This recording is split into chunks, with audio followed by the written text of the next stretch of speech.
Good afternoon. It is time to get started. I am DanBearPig82, and this is Kerbal Space Program, and we are going to pick up pretty much right where we left off last time. And if all goes well, as if everything always goes well, right? We should be finishing the repairs for Arcadia Station today. The only part that actually broke was the hub. Everything else was recovered, and we've gathered it out of its various orbits, and so now we just need to launch a new hub and connect everything up. So I've got a mission plan that has both the hub and a fuel tank to send up there so that we can refuel our general multi-purpose passenger craft that we usually use for rescues. And hopefully that means we can actually finally send the scientists to Minmus, to the SMRT Outpost, like we've been promising to do for a while now. Let's take down the starting soon screen, and let's jump right into the game. Alright, let's see. Yep, stock final approach. Here we go. And I haven't reinstalled the persistent rotation mod because taking that out resolved the issue of the phantom forces being applied on our ships that I think were being caused by some clipped parts, which was a design choice and hadn't caused any issues until 2 streams ago where everything exploded. So yeah, that was fun. I would like to reinstall that mod. We'll experiment with that in the future, but especially since there hasn't been an update to that one since that happened, I'm a little bit wary, so we will see. But yeah, I installed a couple more quality of life mods though. One that'll let me add an action group that will lock and unlock a resource in a tank. So if we do the recoverable first stage, I don't have to move the camera into the ship and find the tanks and right click all of them separately. We can set that up with one action group, which will be very nice. And I've got one that has, it's called conformal decals, which might have better stickers to put on the ships. So we'll see about that. That is what I'm hoping anyway. So let's take a look at where we are in this playthrough. This is the same mission that was offered last time, so nothing new is being offered there. We are currently mapping asteroids and comets. Where's the comet one? Right here. With our COVID telescope. Celestial Object Vector Intercept Detector Telescope. That's what it's called. Yes. So those, now that we've upgraded our tracking center, should be able to actually find things that they're looking for, and we'll be able to interpret the data. So hopefully we'll hear from those telescopes soon. We've got a satellite repair that we can't exactly do because it's not in orbit around Kerbin. It's on an escape trajectory, so I might have some words with Periapsis Rocket Supplies Company because their satellite is not reachable for repair, so they tricked me, those butts. And I wonder if something similar happened, that there were phantom forces and it got ejected from orbit or whatever. Yeah, the one thing that went really well on the stream where everything exploded was that we added a battery to another agency's satellite, and it was on the way home from that everything went wrong.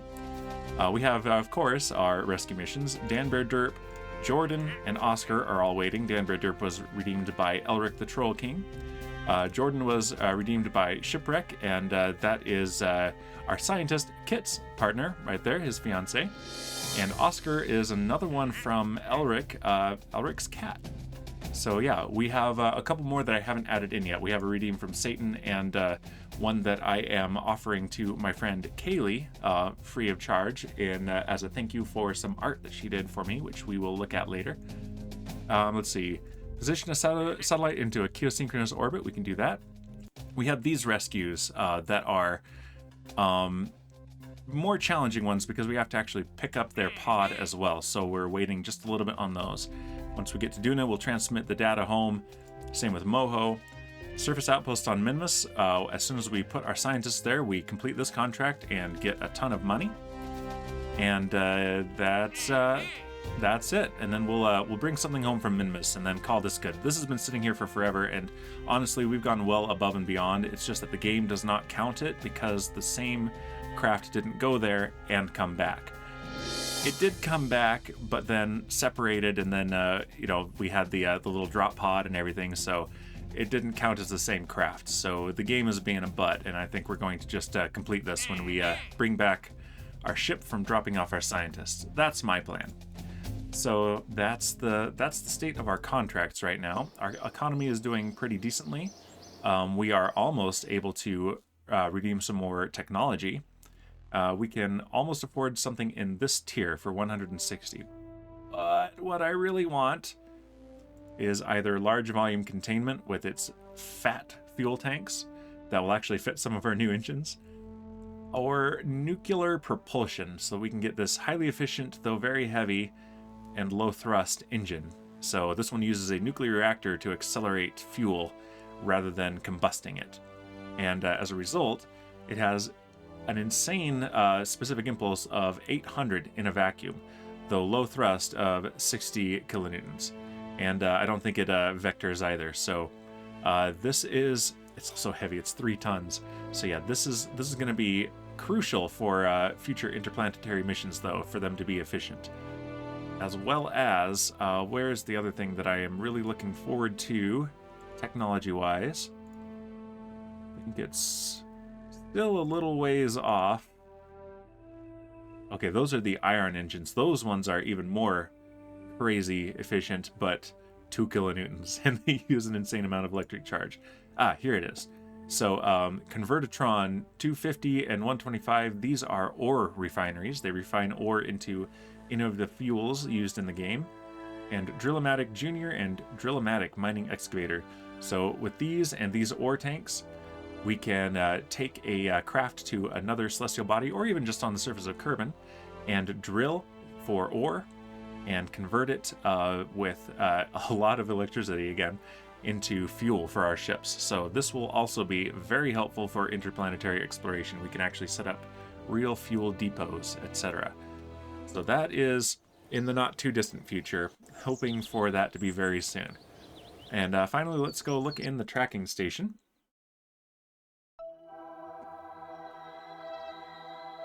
Oh, right. I installed the a mod that tracks the science projects.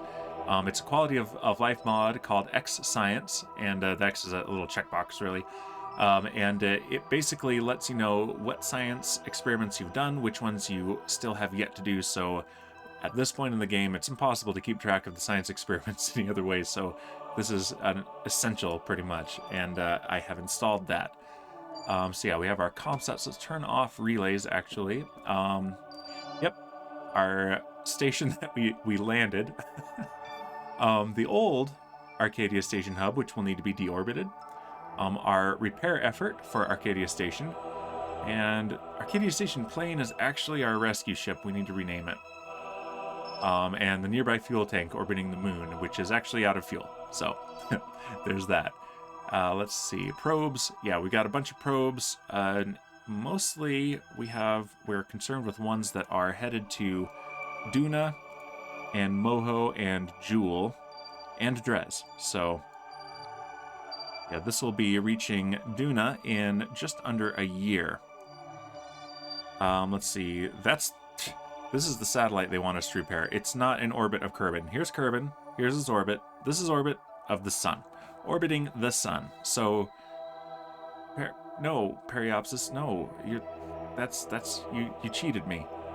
Let's see. Yeah, we got Jewel probes, which will be quite a while before we see anything from them.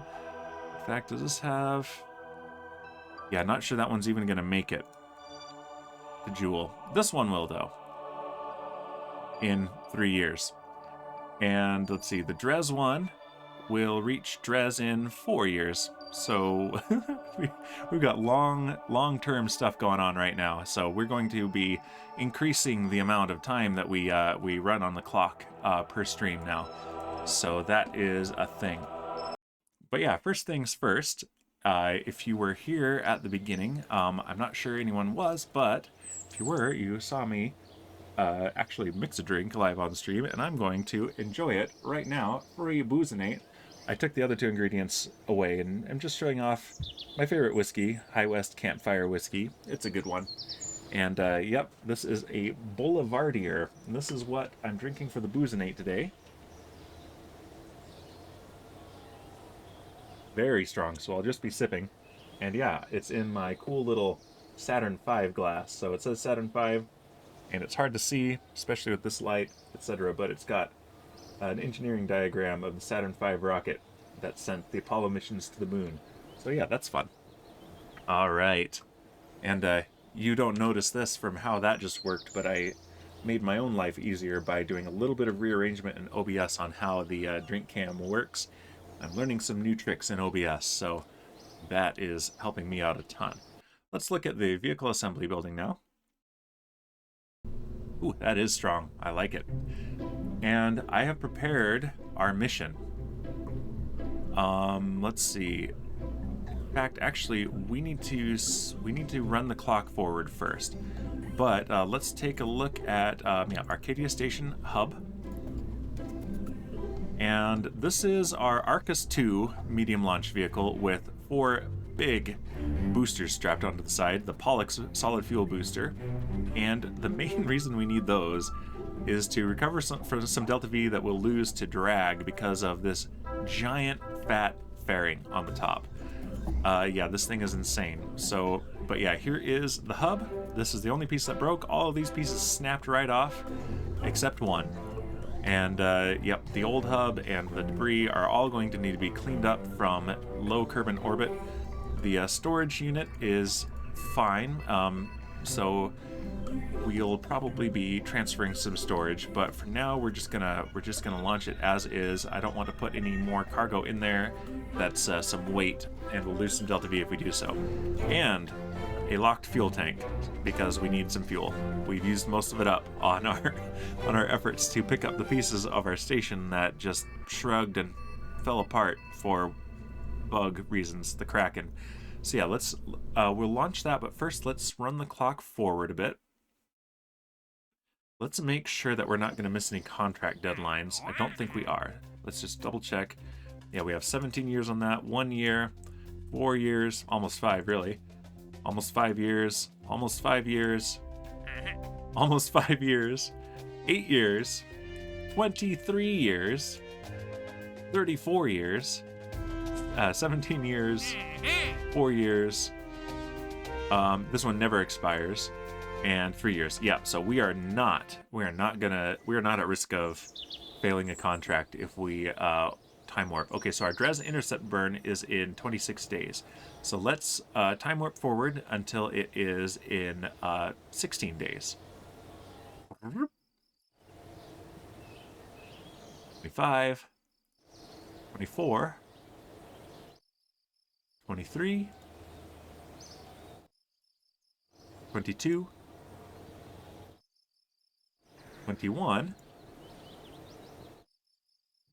20, 19, sorry for the math on stream, 18,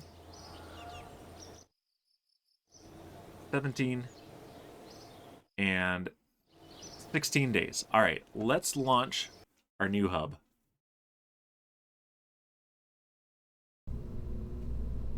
Let's see, we want to make sure, I don't think that we can launch this without crew. Let's take Philip off and see if it will let us launch.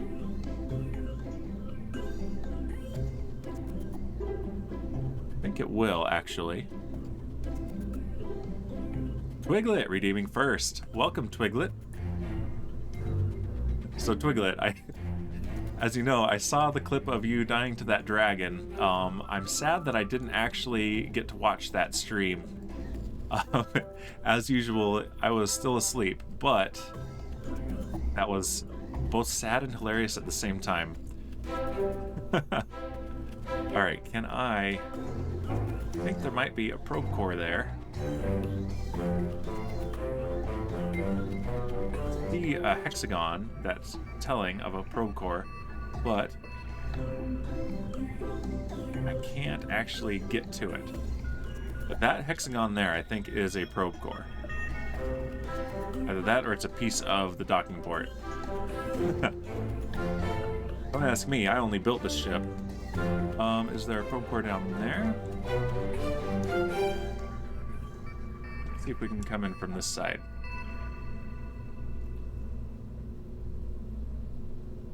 Like this. No?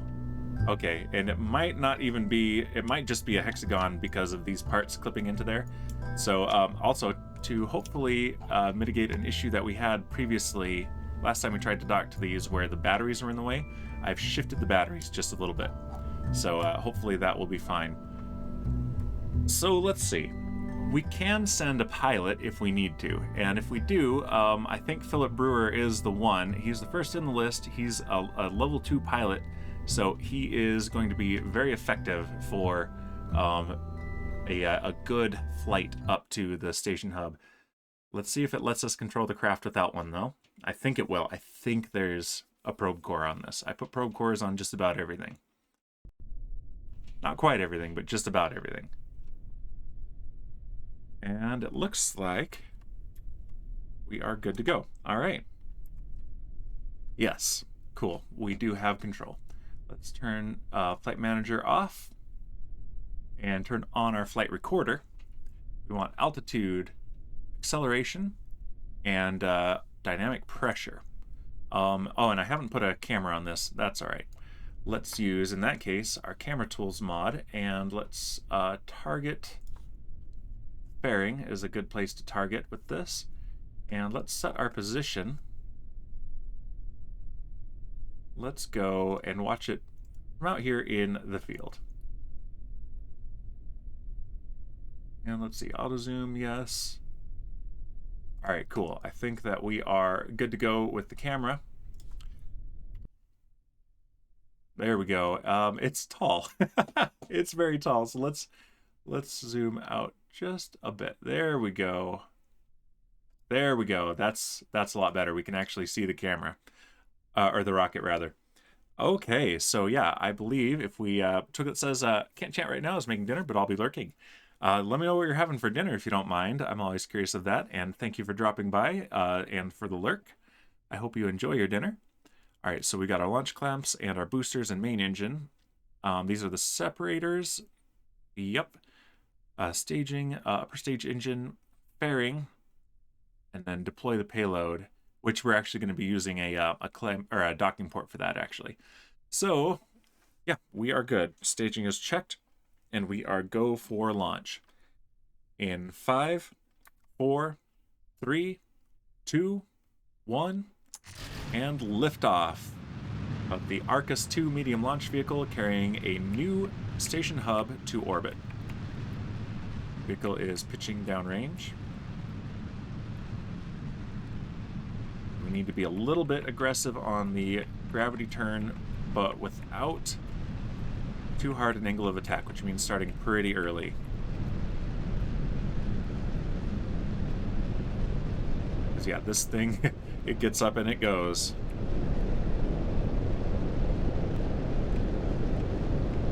Vehicle is supersonic. Watching it through the clouds there, that's so cool.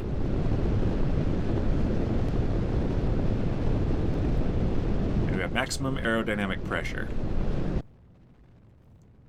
We lost the sound, and my instinct when I lose the sound is to stage. Not gonna stage yet. It is not time.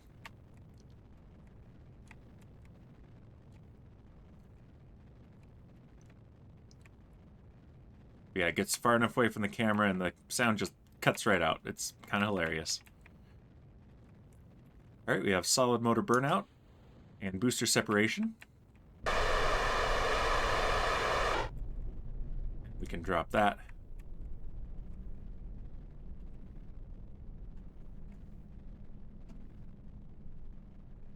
And we want to be really aggressive now on our turn.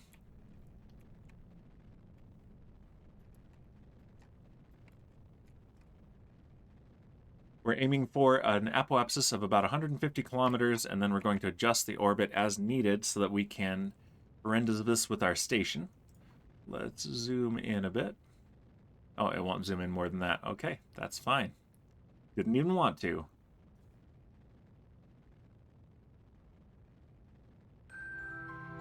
We're in space.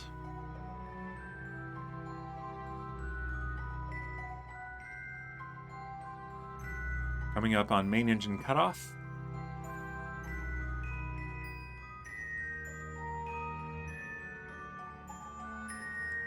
And we have MECO and stage separation and second engine start.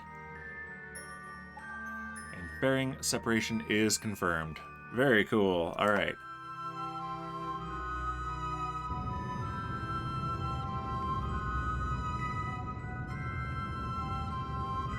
And we're going to go ahead and at 150 kilometer apoapsis, we're going to cut the main engine.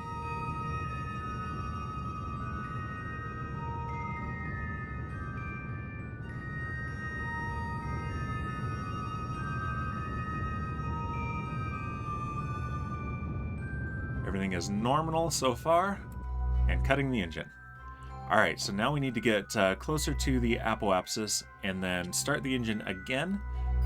And in a pinch, if we do need to, we have all this fuel locked in this tank and we can unlock it, but we should have enough delta V. We have 1.5 kilometers left, and we'll need some of that to reach orbit, about a third of it, and then the rest should be for the Rendezvous, and not docking with this, we'll be picking it up with the space forklift.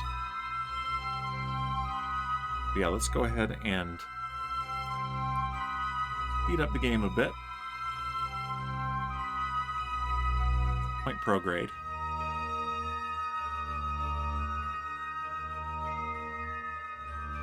Look at that, I don't know if you've noticed this or not, but I finally got around to actually setting up some VIPs.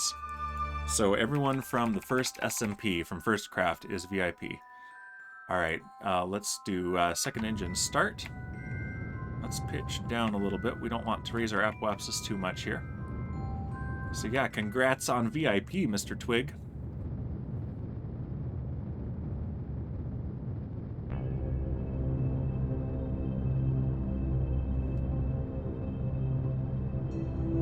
Yeah, this is a much lower power engine than our booster stage, so this burn will take longer. But I originally had an even smaller engine, more efficient but smaller, and it just was not up to pushing such a heavy payload. This is heavy. This is not very heavy, but this, it's full of fuel, so yes, very, very heavy.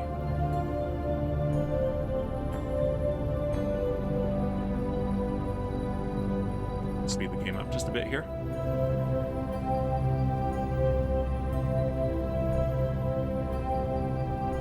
Let's go ahead and choose Arcadia Station Repair as our target. We're almost up in orbit. Let's pitch up.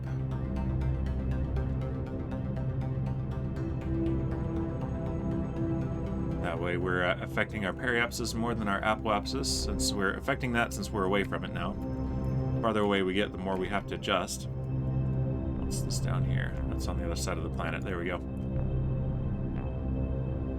All right, our periapsis is now in the positive numbers.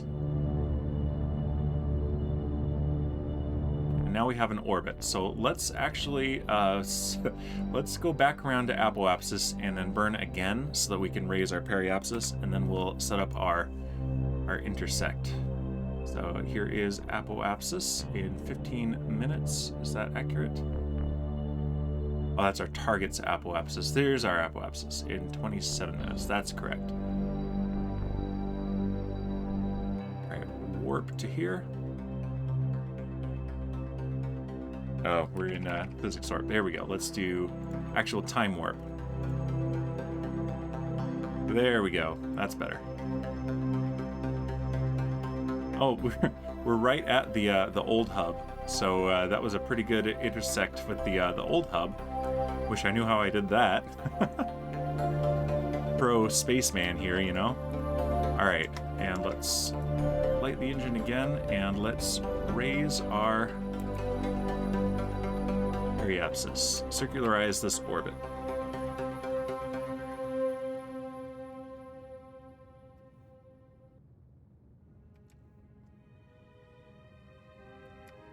It's burning at very low thrust right now because we're not quite exactly at the apoapsis.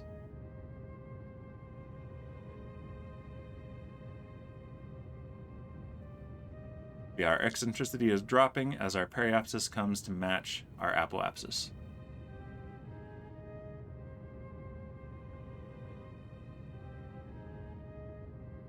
There we go. We have a very circular orbit. So let's see where we are in relation to our target. Let's see. That is the old one. Here it is. So it's on the other side. Because of course it is. So now, let's see. Target positions. And we have an inclination as well.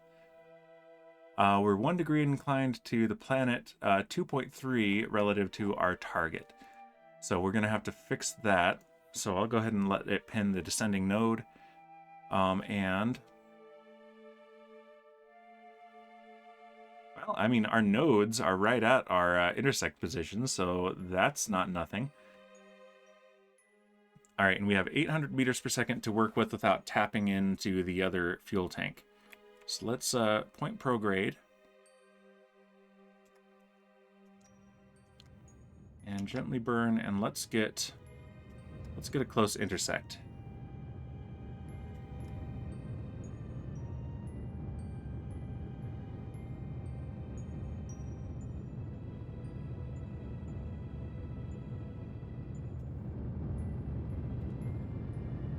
All right, so this one's going to come all the way around here. We don't have to be super efficient. We have enough to work with. So I'm going to let this come all the way around. And then we'll need to cancel that velocity when we get there.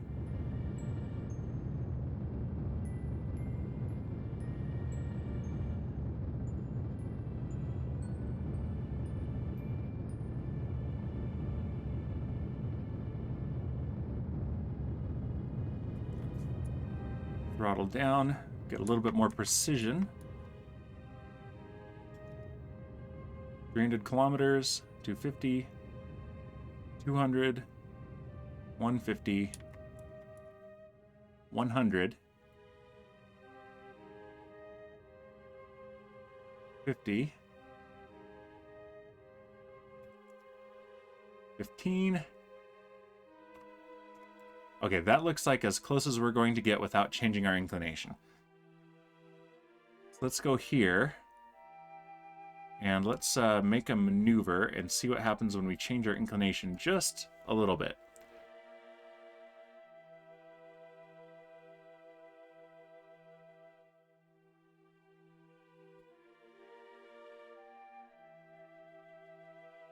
.3 kilometers, 2, 1. Okay, that's gonna do it. Right there. Yeah, so we definitely want to do this. It's just 62 meters per second, anti-normal, and that will change our inclination enough to get a very nice intersect with the station, and then we'll just slow down our velocity, our relative velocity. So that's in 16 minutes. Let's go here and give ourselves about 5 minutes of lead time.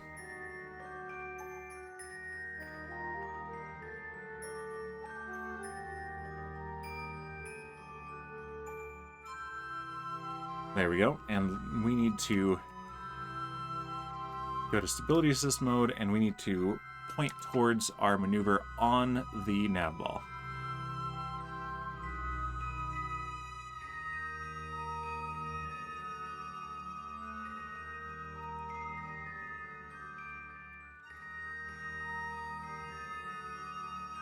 Yep, and this maneuver is purely anti-normal, so it'll be right here.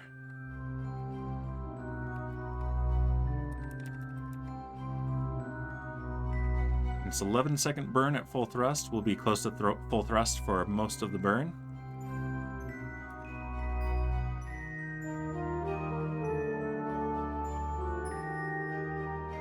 Interesting that it's classifying this as a lander. We'll definitely be renaming this and reclassifying it when we get there.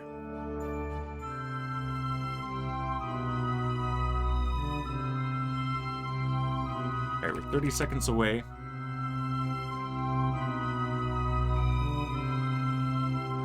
When we get to about 10 seconds away, I'm going to go to about half thrust, and that's how we're going to do this.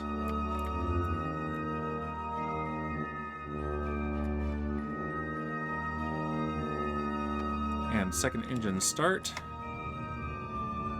Just over 50% thrust. We can see our relative inclination dropping, as well as our separation at approach.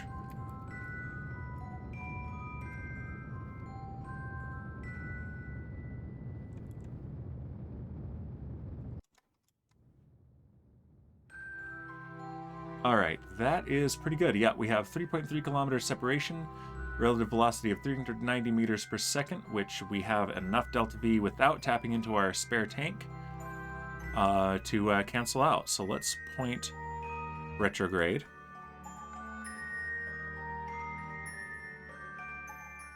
We don't need that to be pinned anymore. That'll clear the pins. There we go.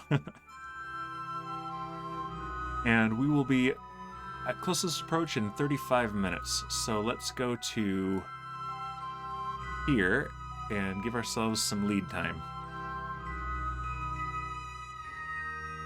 We are in the wrong warp mode. There we go. Yep, without the persistent rotation, it won't keep rotating to follow the retrograde marker, as it realistically would if it had a rotation when we start orbiting. That's okay. I'd rather this than my spaceships explode. Twiglet says, can I also be first but not really? Absolutely. Everyone can be first but not really, but only one can be first. Or both. Alright, let's go to target reference. Twiglet is first but not really.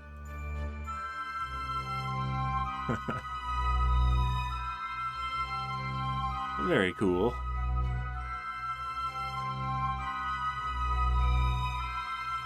Alright, we are tracking our target, pointed away from it, and we are 4.5 minutes away from our closest approach, and we have, how much do we really have? 283 meters per second to shed when we get there. So yeah, our relative speed when we are checking this is different from what it's going to be when we get there. It doesn't really calculate that very well in the engineer UI. Because it says, I'm first, but not really, but also first. That is correct. All right, let's warp a little bit closer.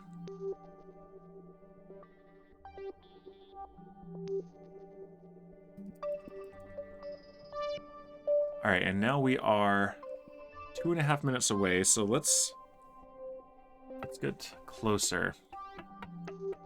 Look at the target. Yep, there it is up ahead. There's Eve. Yep, 41 kilometers away.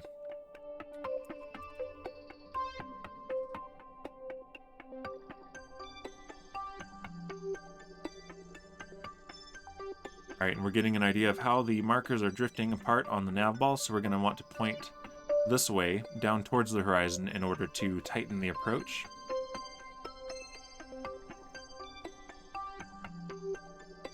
And we might even get to do this during the day. Oh, look, there's the moon. Hello, moon. All right, let's slow this down. We need to slow ourselves down and tighten this up. Okay, good. That is going down just like I want it to. We're not slowing down as quick as I want to. Dang it. Should have started earlier. I misunderestimated. There's the lag spike as it loads in. The low power of this engine, but that is okay. We might need to tap into this to make up for it, but that'll be all right. Yep. There we go, right past the pieces of Arcadia Station. No.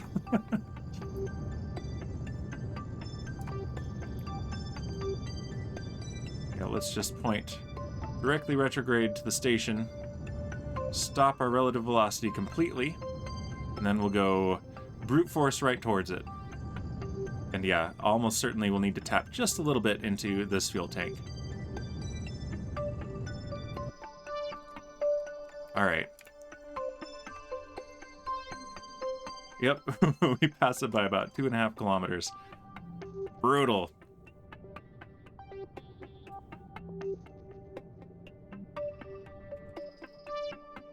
And we have 167 meters per second remaining, so there's a chance we can do this without tapping into that tank. I'd like to do it that way, but it's okay if we need to.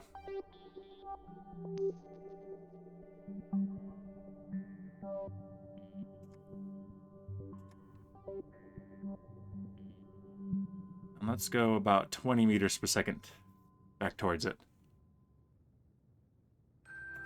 There we go. And yeah, our separation at approach will be 276 meters. That's not bad at all. Let's point retrograde now.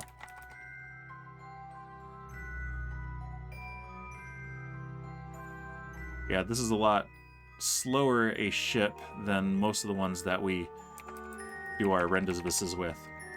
All right, here we come towards it. Let's slow down to 10 meters per second. Or 9, that's fine.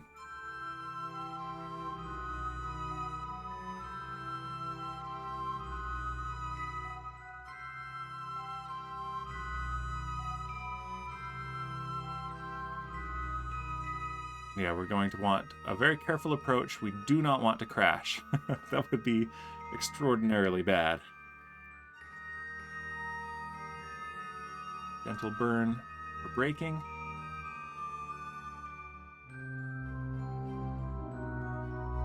It does look cool like this, but it's not the aesthetic that I really liked of our original station, so we're going to restore it to its former glory.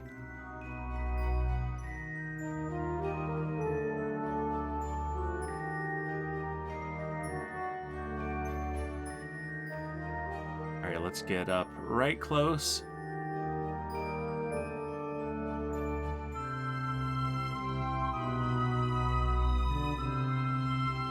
This should do. Let's come to a stop.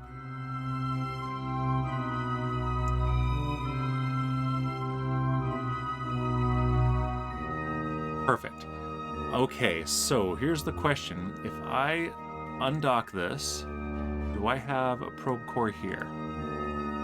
Can I control this thing? Yes, I can. Good, good. We want to point retrograde to orbit and deorbit this thing. And now that it's not pushing this, we have almost 1 kilometer per second of delta V in this tank.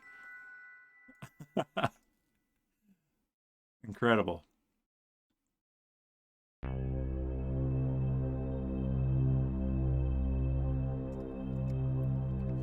Push away just a little bit. There we go.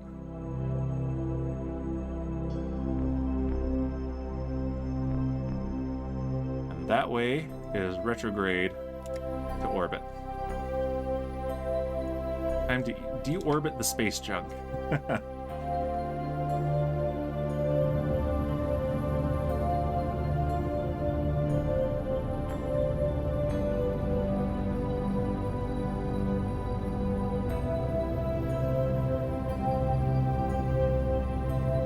Will do it.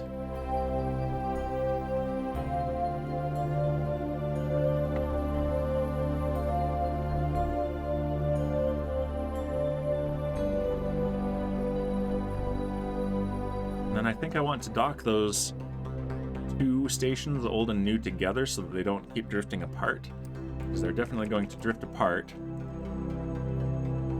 And then I will be able to do the reconstruction efforts much more easily that way.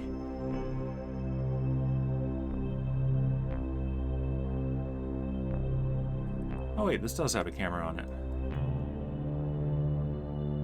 I don't see one on the outside, but I definitely see the payload camera.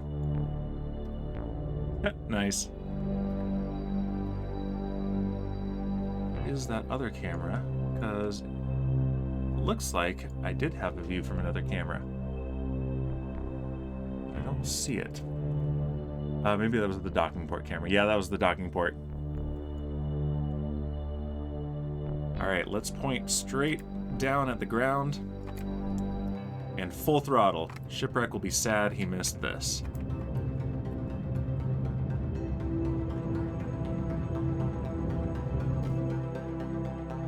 And we're out of fuel. But briefly, we were full throttle towards the ground.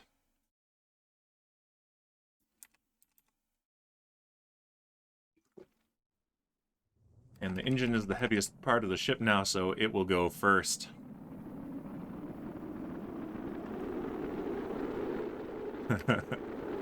Oh, that's a view. It's interesting that the reentry effect is still orange in that view. Fascinating.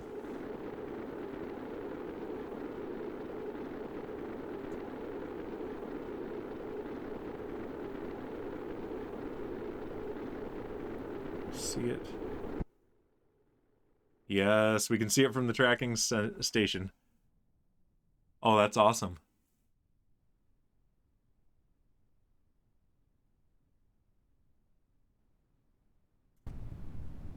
So where is the Kerbal Space Center? Are we actually near it? Yeah, it's over there. So that's where we're seeing this from. That's some serious zoom.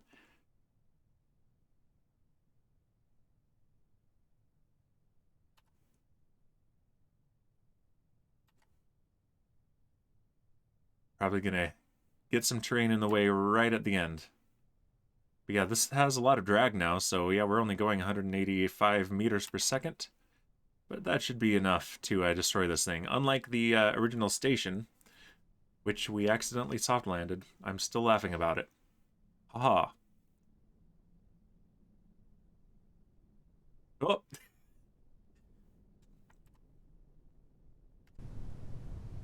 Yep, it was looking through the water. So let's end that camera view. We got this one though, looking at the sun and the moon and whatever that is. Doesn't say.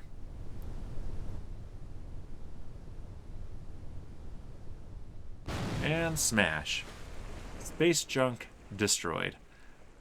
Alright, let's go to the tracking station and let's go up to our newly launched space station hub.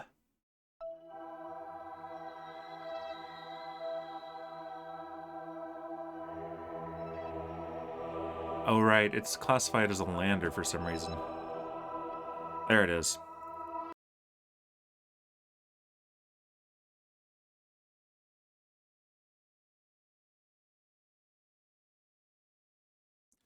Okay, yep, we are still nice and close. 173 meters. And let's see, we can dock. This is going to be a little bit tricky.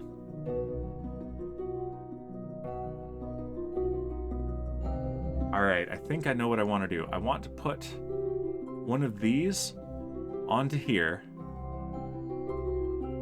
And then no, let's just dock it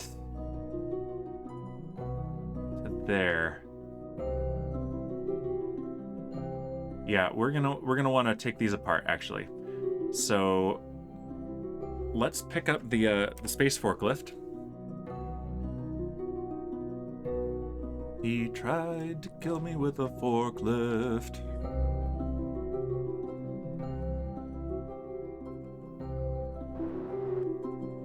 And how are we on fuel on this thing? Low. We should have refueled. Well, we'll refuel when we get to this. Alright, that's our target now. Let's activate this camera. And look at our target. Which is, of course, in the glare of the sun. That's okay.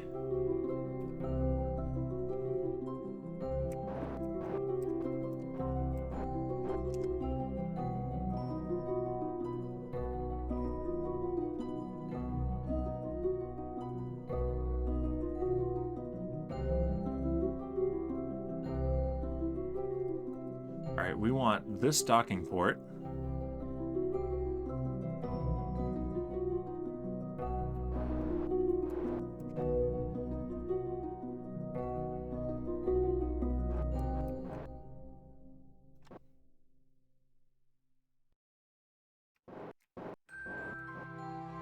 Let's keep an eye on our fuel too.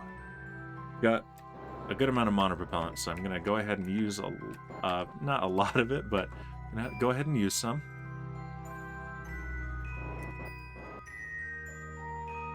We want to align with this docking port. There we go. There goes the sun glare. That's good.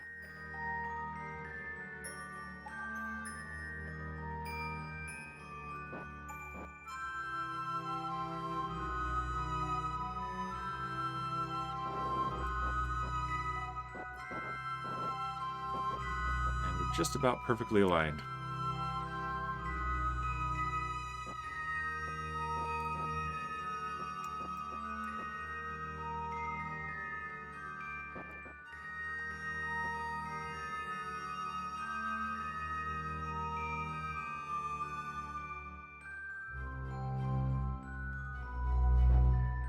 We come for our final approach.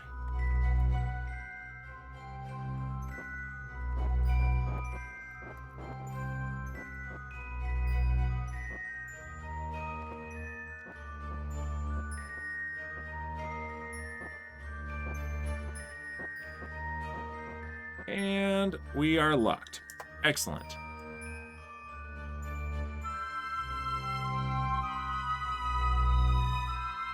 So, yeah, here's the trick. Let's go ahead and remove this.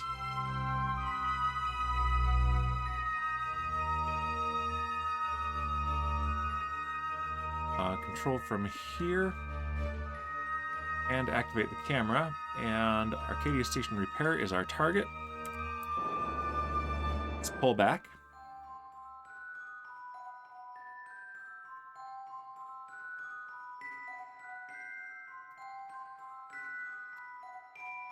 And let's face our new station. Well, our old station. That is the new station. In fact, only the hub is new. The rest of it is going to be old. Most of these pieces are just fine.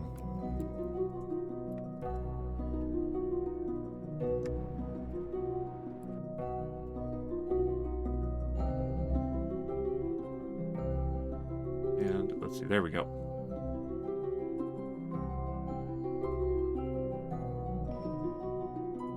It's not giving me the separation at this next approach.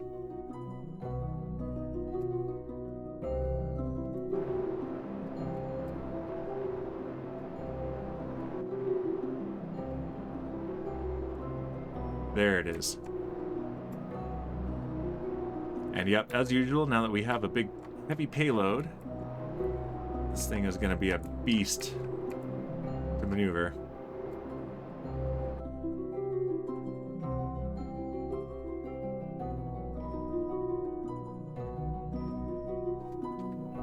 Yeah, this way, now I can go back and attach myself to one of the side docking ports of the hub and bring it over that way, because otherwise this would be a real nightmare of an unbalanced load. Okay, let's tap the main engines just a bit. Tighten the approach.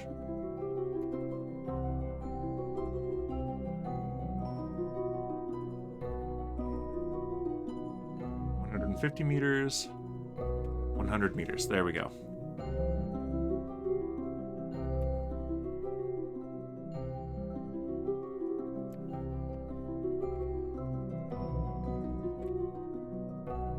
All right, so where do we want to put this then is the question. I think we want to put it on the other side, actually.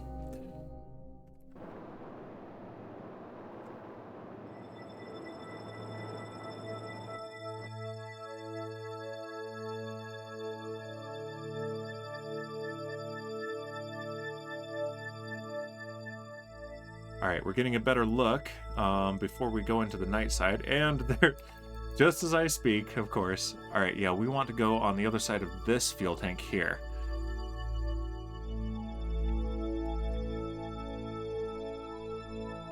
So let's go ahead and point retrograde, and then we'll see it as we pass.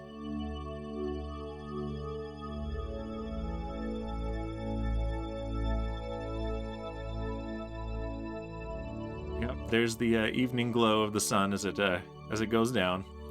Rip.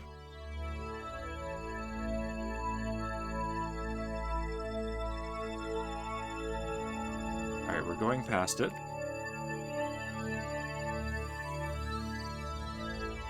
And we want this to be our target.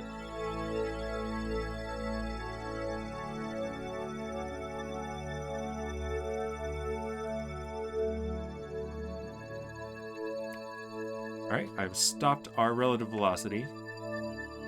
Now we want to bring it in line. As usual.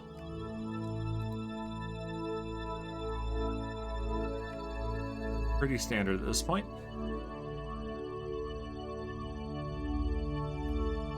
There we go.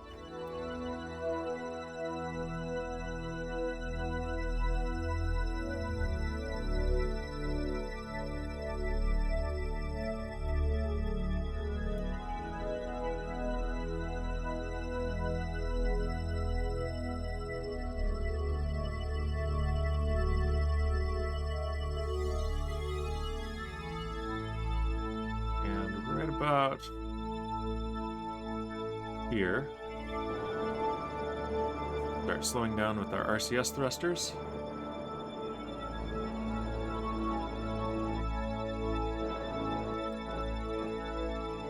Alright, let's see how good we did this, how well we did this. Oh, pretty good. Pretty good. I'm very happy with that.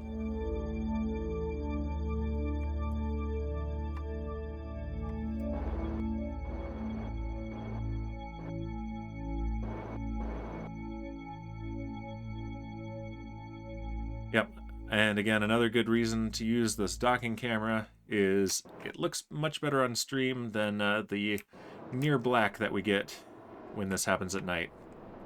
All right, we're down to a third of our RCS propellant, but that should be plenty for this. And then we can top it off. So at least our RCS propellant is still here after the disaster.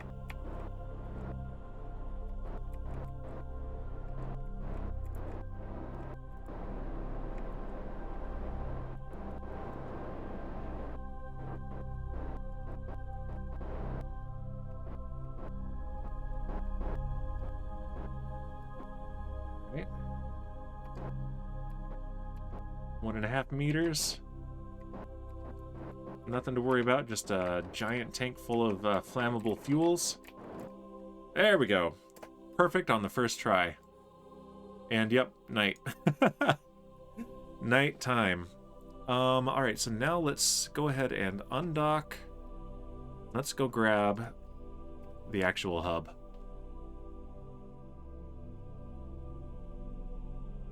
And it is apparently a lander. Or not? Is it a probe now? No.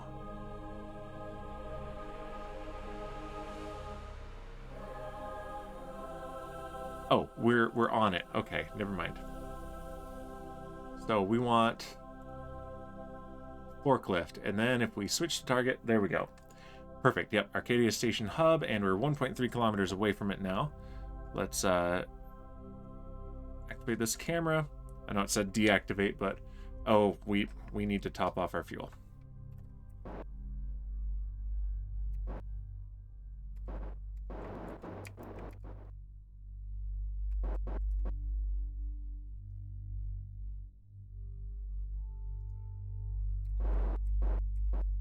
That would be good if we had the fuel to actually do this.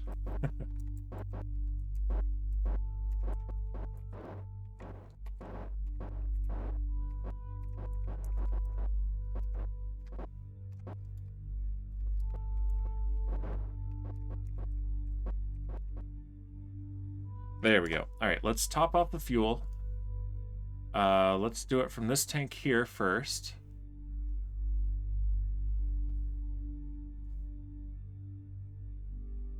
That one there. All right, let's do out and out, and the RCS as well. Where is our RCS? I know it's very dark now. Right here. So it's this one. Out.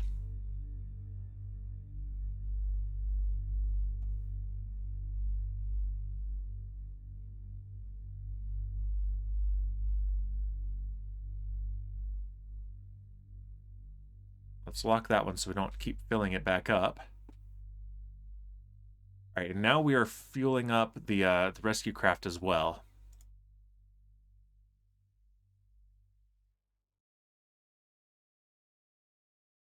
So let's just do all of the refueling. And then we will deploy the forklift again and actually pick up the hub. And I am going to boozinate myself. I don't have shipwreck to count on, so here we go.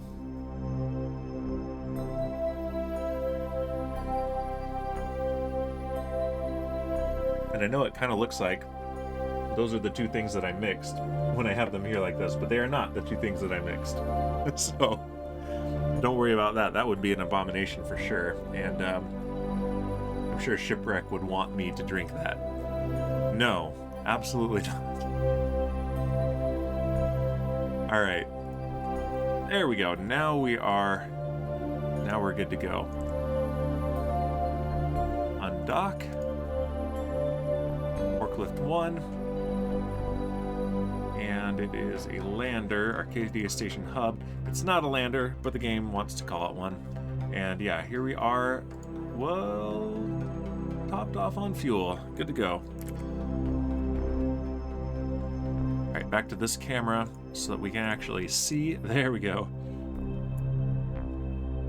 And there's our target. Let's get a little bit more clearance from the station. I don't want to clip my solar panels.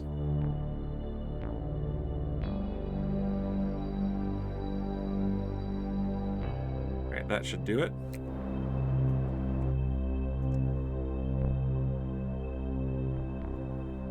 Five meters per second. Nice quick pace.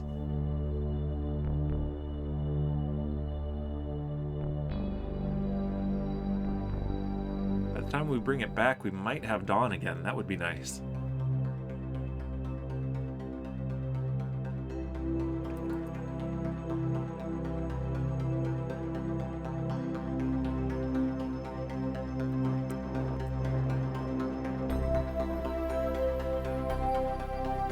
Okay, that'll bring us about 78 meters away.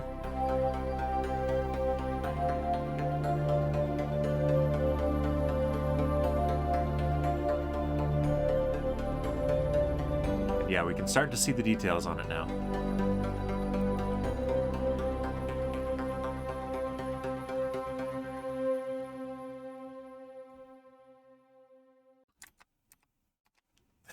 The rendering change when I do the physics warp always gets me. Is it over there? No, it's over there. All right, let's come to a stop.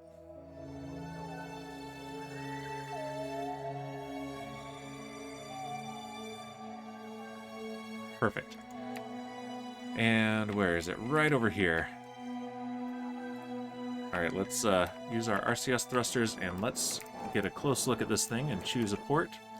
I'm thinking this one right here.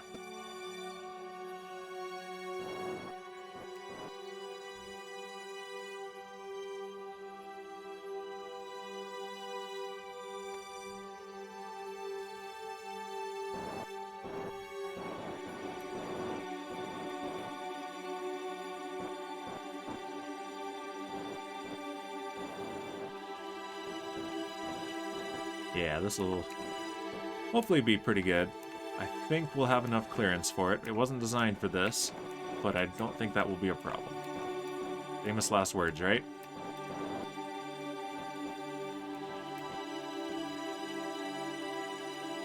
Five meters away.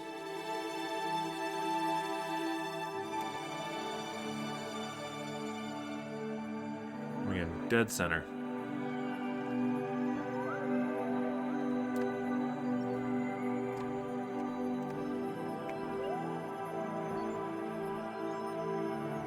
And those were the magnets, and yeah, we are docked.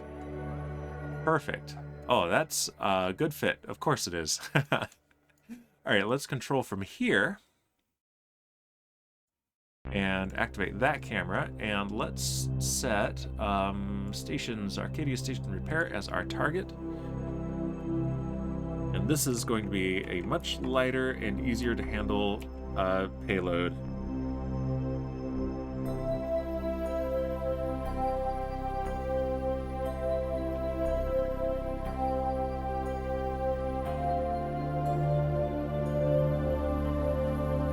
Go, and that'll bring us to 11 meters. So yeah, we don't want to we'll want to slow down when we get there for sure. That's real close.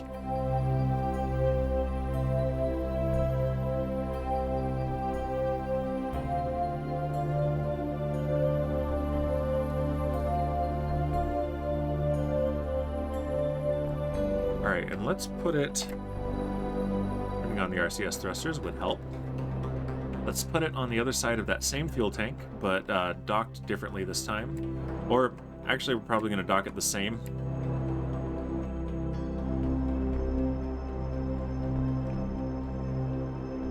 We're going to try. That's going to be an interesting challenge. And I'm always up for an interesting challenge.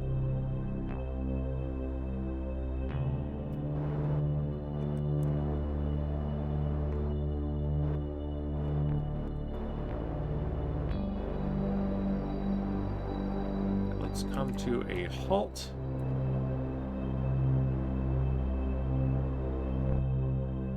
And let's control from here. See if this works. This is going to be interesting. Activate the camera.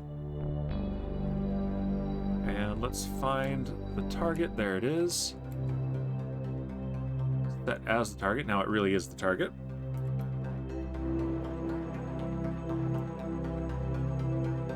Let's see if this works. This is gonna be goofy. We're going to be wedging it in sideways. If it doesn't work, we can always go back to the original plan, which is to dock it to one of the side ones and then adjust later. But if this works, this will make the rest of it a whole lot easier.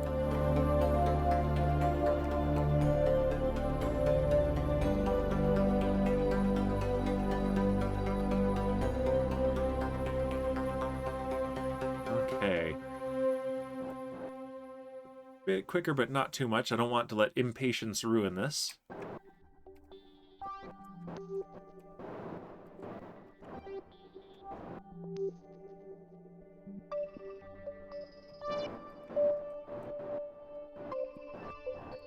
All right, let's get this nicely lined up.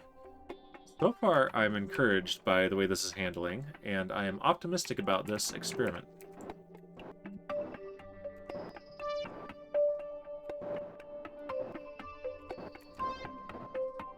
Definitely off-center, and I can feel it. That's, again, one of those things that I wish translated better to a stream, is just exactly how much I'm fighting with the controls. I mean, you can see down here, you can see the forces I'm applying to it, but it's not really very intuitive. And you know what? That was easy. That was super easy. Barely an inconvenience. Yeah, well, it helped that this thing is incredibly lightweight. Mostly because these are empty. And there's nothing else docked to it, not full of fuel like this was, which now it's nearly empty. We used the whole fuel tank on this. But yeah, that worked out, and this thing has a lot of control authority. That's the word I'm looking for. Okay, so the next steps will be to dock all of these spokes to the new hub. And we're going to rename this now. It is the station, and it is Arcadia Station. We've replaced a part, but it is still the same station. So we're getting all Theseus in here.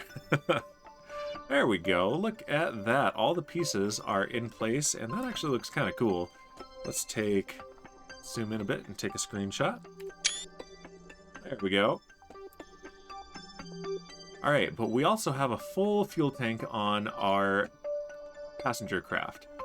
And this thing is definitely rated for landing on Minmus. So let's go ahead and see who's aboard. We have so who are we looking for? Eric's a pilot, Raider's a pilot.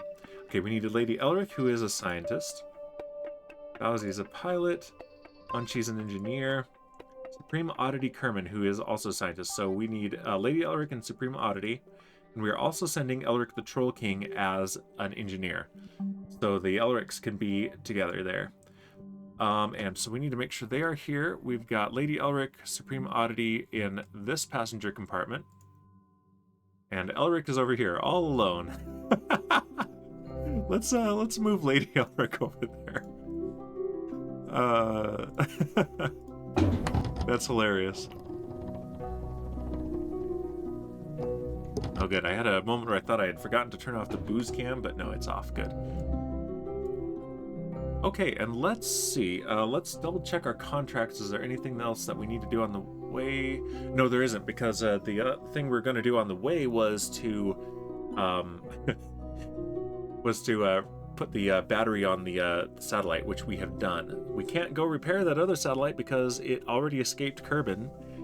They told me it was in Kerbin orbit, and that's why I accepted it. I was like, oh yeah, that'll be simple. Just go and Rendezvous with it, fix it, and on our way. But no, it's gone. It's long gone. So Periapsis Supply Company, you are on notice, and we're going to need to potentially revisit that contract and maybe renegotiate it. All right, let's just take these guys here, undock.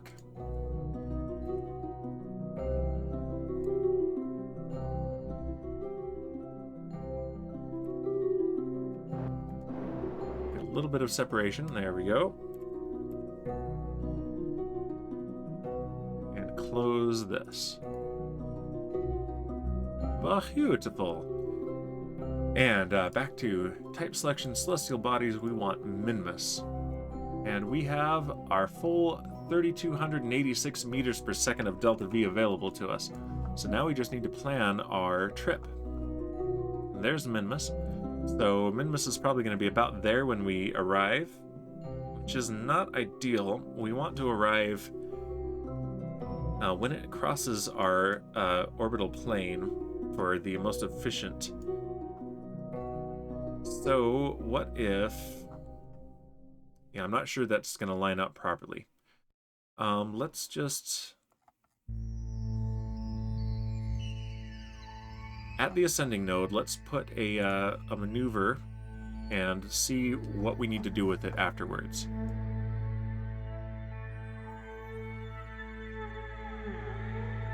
This might be okay. I might be wrong. In fact, actually, that's perfect. Look at that. Just 810 meters per second. What kind of a periapsis is that going to give us? The moon periapsis. That's the moon. Damn, that was a derp. That was such a derp. I'm gonna do it. Derp add. That was a definite derp. All right, let's open this back up. And let's actually go for Minmus now. All right.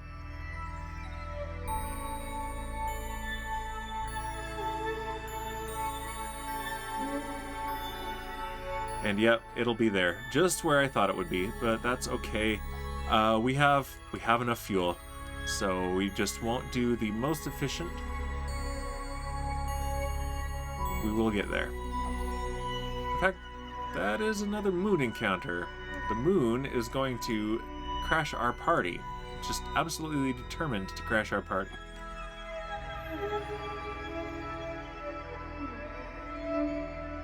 Yeah, that's not helpful, moon.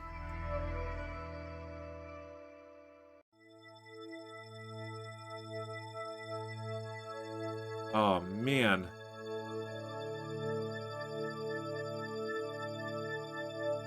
Okay, this gets us 2 moon encounters. Shipwreck, first.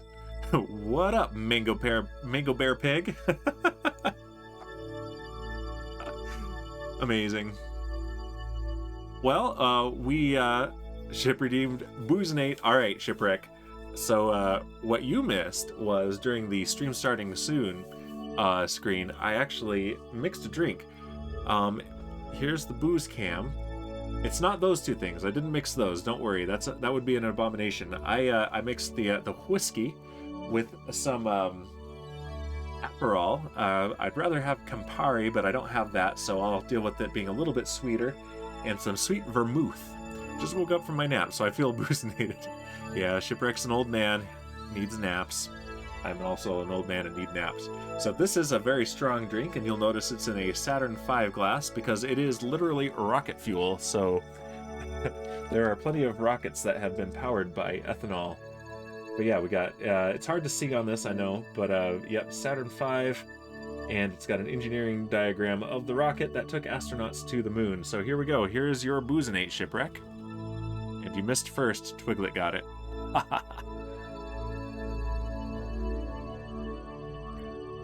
And this is real strong, so it's just sips today, but it's really good. There we go. Moobot shows single-person hosts. Oh yeah, you're telling me that, so I'm gonna have to look into that. So I actually am looking at Fossabot right now, and I have a Fossabot account linked to Twitch, and so I'm looking into that. I'll look into Moobot as well, because I do want to see the single-person hosts. So I might have both bots. so thank you very much, Shipwreck. Yes, because I've probably had so many hosts and I just haven't known it because I don't see the single-person hosts, which is annoying because they're all appreciated and I'm usually a single-person host. So yeah, I'll look into that. Thanks for the tip, Shipwreck, and shout out for pizza, as is traditional. I should just make. Well, no, I shouldn't just make a pizza command because it's funnier as a shout out. It did me again. Oh, that's funny. I don't know why it sometimes does me and sometimes does pizza. Oh no, you did a shout out of me. Okay. Yeah, I just looked over there again. I'm like, what? It did me? Nope. You did it. Yep, you did it. All right, so we're trying to get to Minmus, but the pesky moon is going to be in the way, so I think maybe we need to wait at least one orbit. So let's kill that maneuver node. Let's put another one right here at the ascending node. And push it prograde. Yep, there was the moon encounter briefly. And if we bring it here, yeah, there is where we will be by the time Minmus is here. So Minmus will be here when we get to its orbit. But if we add some orbits to it, let's not do it that way. It's too close to everything else. Approaching forward for Minmus, we want graphical maneuver editor. Okay, and add an orbit. There's the moon. Yeah, if we wait, if we wait quite a bit, actually, this is what we should do. And you know what? This runs out the clock, too, so I'm fine with this. The moon again, though. The moon. Why moon? Why must you do this?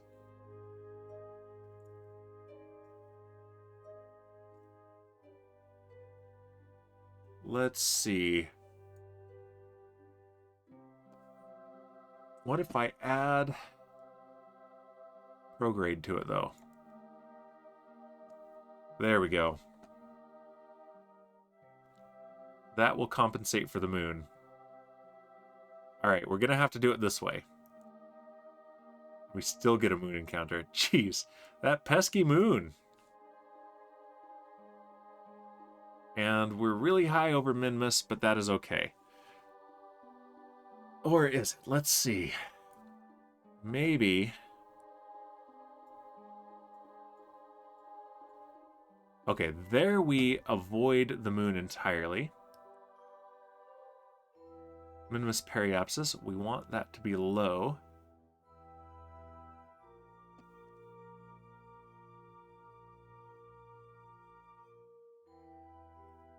That's too much change. Okay, let's pin the Minmus periapsis again.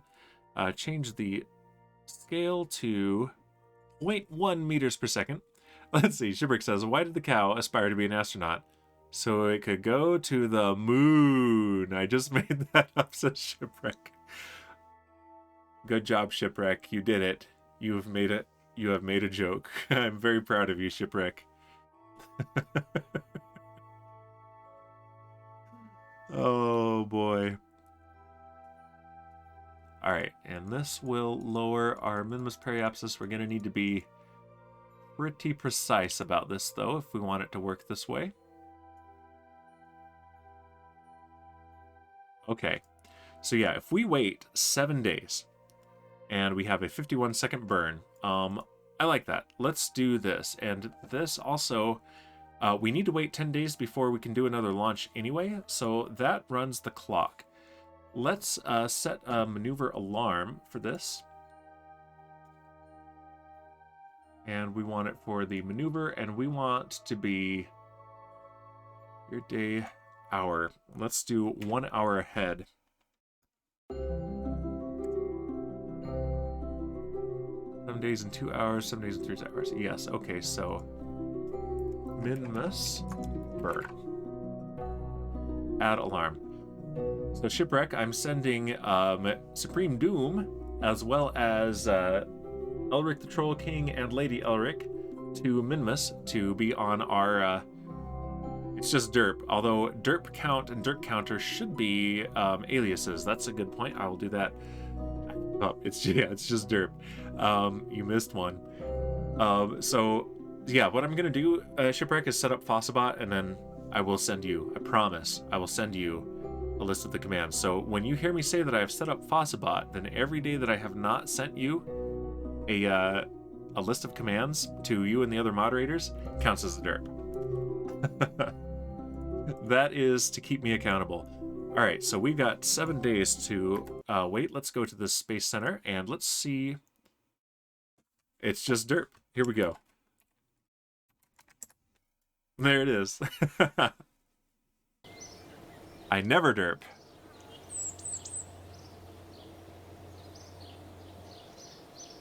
No, you didn't. You did derp count and derp counter. Oh, wait, you did. I did that. You didn't. Okay, here we go. We have a new contract available. Recover part HSWL from orbit of Kerbal. And it pays us 74,000 spaceos. Is that worthwhile? I'm not sure that's worthwhile. Mechanical build Kerbal. Oh, wow. Okay. Yeah, I think we're going to let that contract pass us by. It's not worth the amount of money they're paying. It would cost nearly that much to go and get it. So, no, thank you. Instead, let's just go ahead, and our Minmus burn is 7 days away. Let's just do some warps to sunrise. 5, 4, and in fact, I think we can just warp to...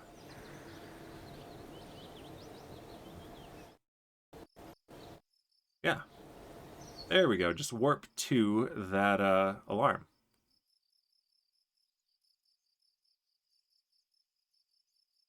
Excellent. But yeah, no, that is good to know. Derp count and derp counter would make excellent aliases for that command. All right, let's delete and close. We'll jump to the vessel in a moment. Let's see if there are any new missions. Ah, here we go. Oh, position a satellite in a synchronous orbit of Eve. We get 15 science for it. It would pay for itself. All right. We're going to let that pass. We will do a mission like that in the future, but, ooh, wow. And our Dresden Intercept burn is in 8 days. Okay, that is good. Let's go to our rescue ship, which is probably still called Arcadia Station plane. Oh, no, it's got its name. Oh. That's like a piece of the station somewhere. What is this? Let's fly it and see what it is. BRB, gotta go pick up my son. Shipwreck, what are your priorities? Good to see you here, though, Shipwreck, and enjoy your trip to pick up your son. Okay, it's one of these pieces. That's what it is. Don't know why it's... Maybe it's because of the cargo bay part. This is one of the plane parts. That's probably why it's classified as a plane. Rescue 3, let's switch to that. And we got a couple of orbits and then our maneuver. Yep, 59 minutes and 30 seconds. So let's warp. Whoa! Okay. Let's not go past it, though. That would be a derp if we had done that. 10 minutes. 9, 8, 7, 6, and 5 minutes. So let's point towards the maneuver marker.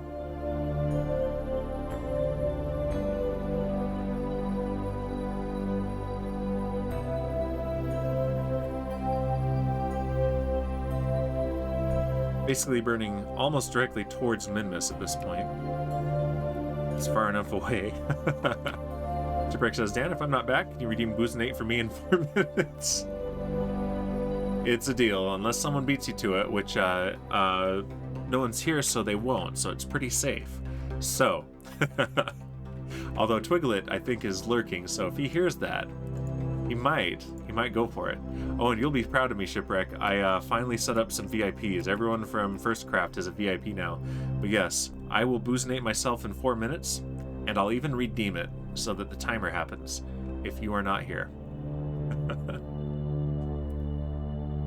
All right. There's Eve, and we saw Gilly briefly marked. Yep, that's Eve's moon.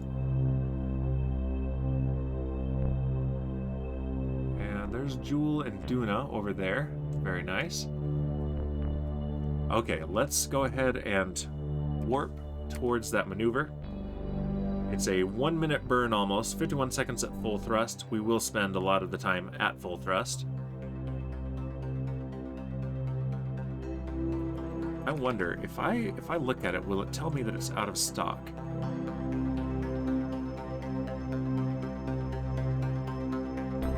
Click on it. Oh yeah, it's even on cooldown for me. That's awesome. Okay, 2.5 minutes. I'm gonna watch it. I'm gonna watch it like I'm you, Shipwreck. That's amazing. I like this idea. Plus, you know, gotta Boozinate.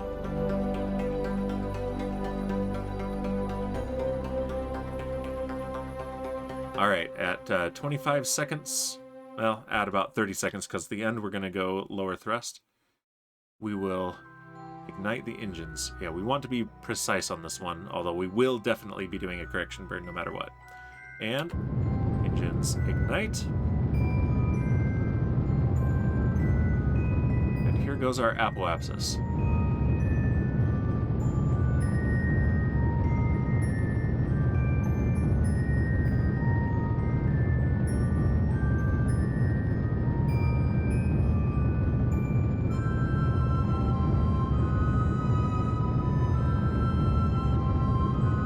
Halfway through the burn.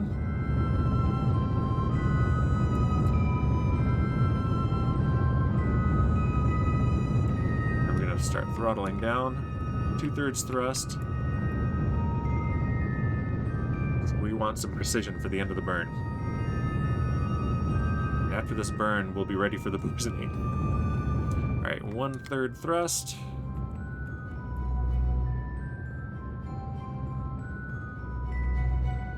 There's a moon encounter. We're going to try to avoid that.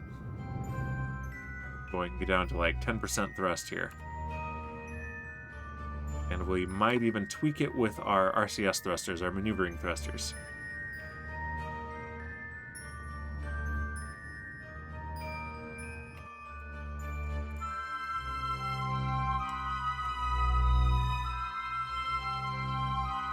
There we go. And, you know, we could do better than that. Let's turn on our maneuvering thrusters. Let's point prograde. And let's see, is Boozinate available? 15 seconds. Alright, I'm going to see if anyone beats me to it. Okay, Minmus Periapsis is dropping if we do this. Exactly how we want it to.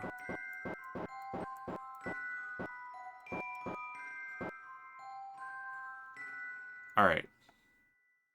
200 kilometers. That is pretty good. We'll do it. All right. So, Boozinate, here we go. Redeem. Pig 82 redeemed Booznate for 82 carbon credits of my infinity carbon credits. All right, here we go. Let's get out of the map view, take a look at our ship, and turn on the booze cam. There it is. Here we go.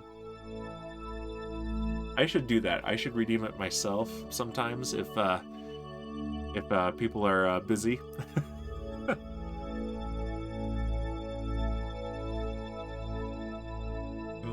Delicious.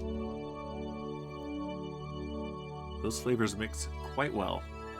It's supposed to be bourbon or rye whiskey. Oh, this is a rye whiskey. Yeah, that's right. So yeah, this is very appropriate.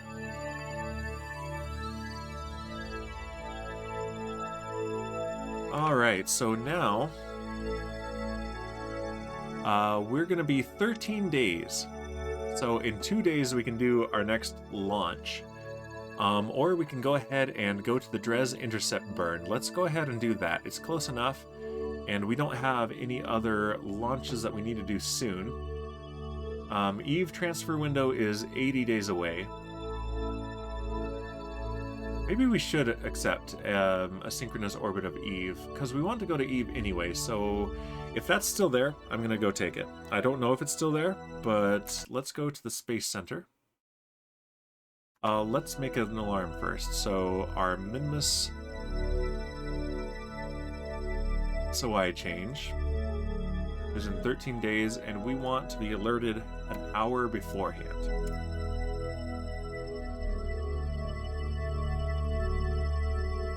Minmus encounter. Add the alarm. And yeah, we have 2.4 kilometers per second delta V remaining. That I would be nervous if it was the moon, but seeing as it is Minmus, that should be plenty for a landing, for taking off again and returning to our station. So that is my hope. Let's close that and let's go to our Dres Intercept burn. Let's warp to it.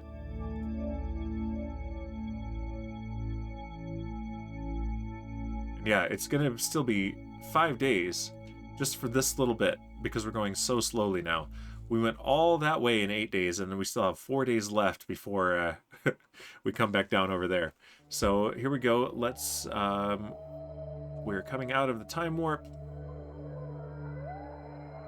There it is, and let's jump to that vessel. And then it should still give us the dialogue. There we go. Delete and close.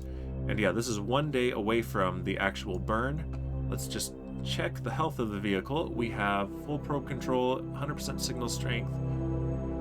Excellent. And we have full electric charge.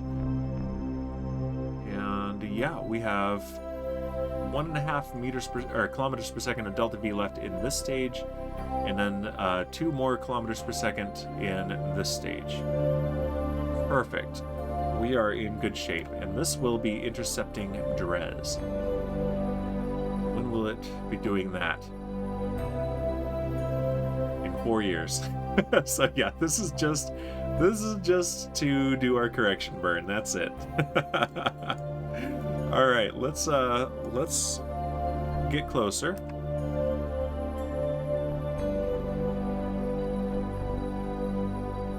Five and a half hours, 5 hours, 4 hours, 3 hours,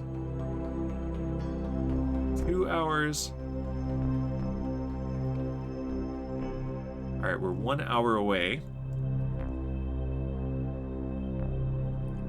Precision on this is not terribly important, so if we overshoot it by a bit, we're fine, but I still don't want to overshoot it if I can help it. And it is a 6-minute and 43-second burn with this engine. It's one of those very low power but highly efficient engines. Yeah, this guy here, only 375 kilonewtons of thrust, so at about 3.5 minutes, we will start this burn. Let's go ahead and start pointing towards the maneuver marker on the nav ball. Make sure we are in the proper attitude for this burn.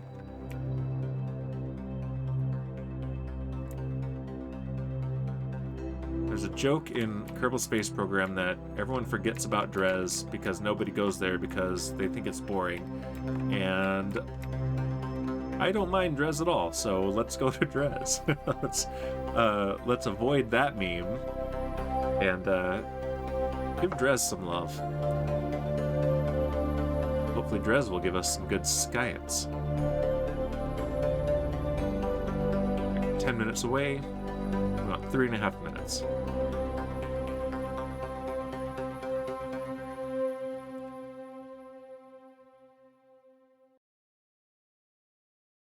All right, 4 minutes. We're approaching the burn.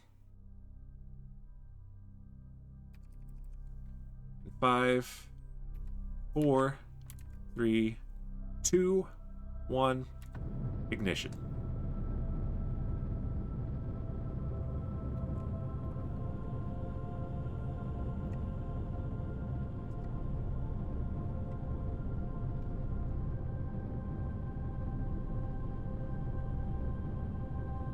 All right, so this is changing our inclination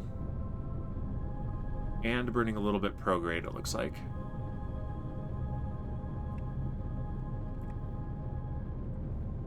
Made this a while ago, so it's hard to remember exactly what we were doing, and that's why we set the alarm.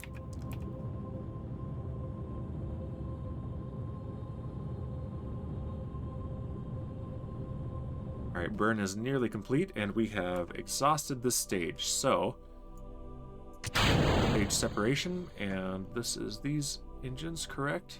Okay, good. And yeah, these are much lower power, so that throws off the timing a little bit, but again, the precision on this maneuver isn't particularly important, so we'll be okay.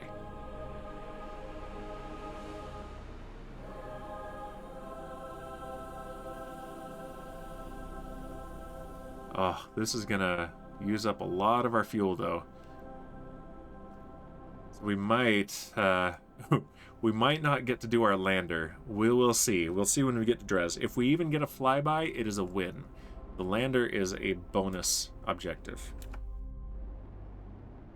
Okay, good. We are. I was worried that we weren't gonna get. Oh, these separate. Okay, yeah, we have more than I thought. Okay, we'll be fine. Yep, I already accounted for that. And forgot, again, because this is quite a while ago. Alright, so let's go ahead and speed this up. Yeah, we only have 6 kilonewtons of thrust with these engines. 2 kilonewtons apiece. We have 3 of them. That's a nice view, though. Let's get a screenshot. We are a long way from home. Going to be farther, but yeah, we are quite a ways from Kerbin at this point.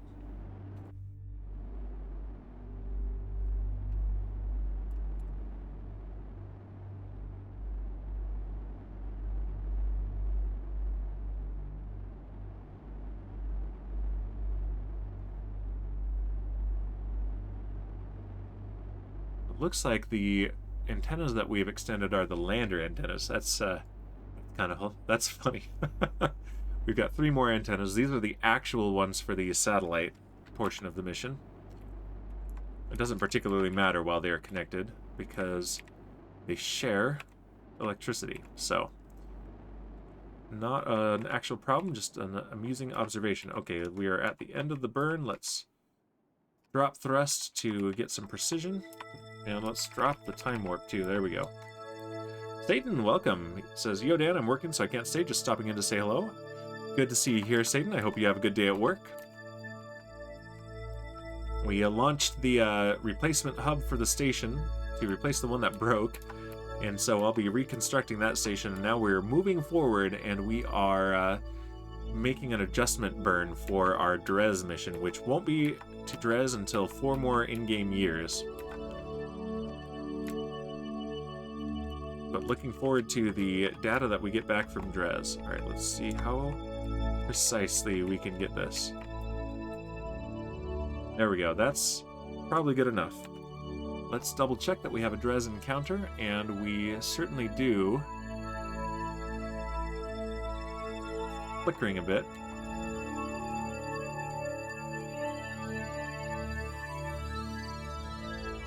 Okay. It's not flickering from here, though. So, alright, we've got Drez, Escape, Drez Encounter. Let's make an alarm for the Sphere of Influence change here.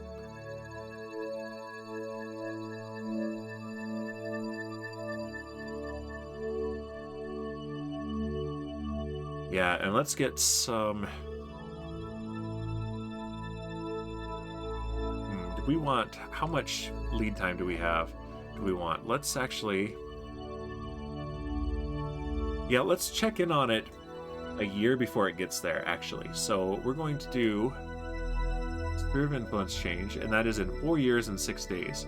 So let's do it 1 year ahead of time and see if we want to do a correction burn. Drez, caps lock, Drez, Encounter. Yeah, it's gross that these are flipping on each other like that, but that's okay.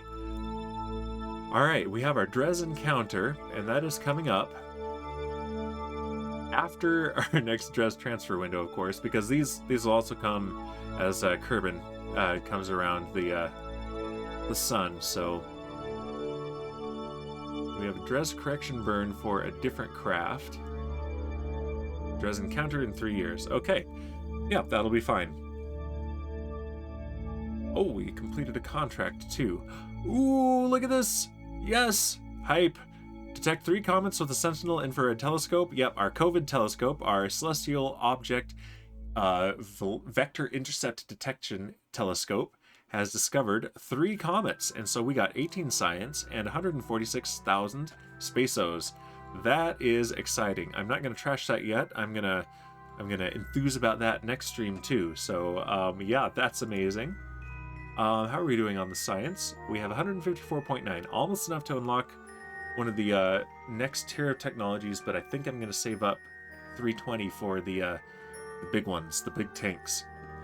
So let's go back to focus on Kerbal. There it is. And let's take a look at Rescue 3. See how we're doing on our approach for Minmus.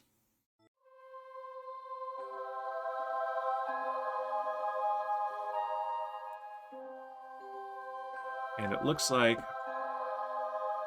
yeah, this is our next alarm too, and it's 3 days away. Okay, let's go to the Space Center though. Let's see if that opened up any new contracts that we can accept.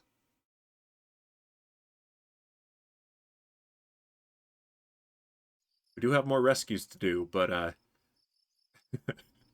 our ship is occupied at the moment. Okay, and yeah, we have 600,000 spaceos at our disposal. Ah, we can detect more comets. Finish construction of a rover on the surface of Minmus. 750,000. Okay. Maxo Construction Toys. Alright, recently we launched a rover to help us here at Maxo Construction Toys explore the solar system. It's embarrassing to admit this, but our shipping manifest got a little bit screwed up. The rover mission we recently sent turned out being missing a few key parts in its construction. This is where you come in. We'd like you to repair the rover on site, replacing any missing parts, and drive it to the target coordinates to fulfill its original mission. After you accept this contract, you can review the rover in the tracking station, evaluate the missing parts, and make a plan to move it to the target waypoint. You'll likely need to send an engineer to attach parts to the rover.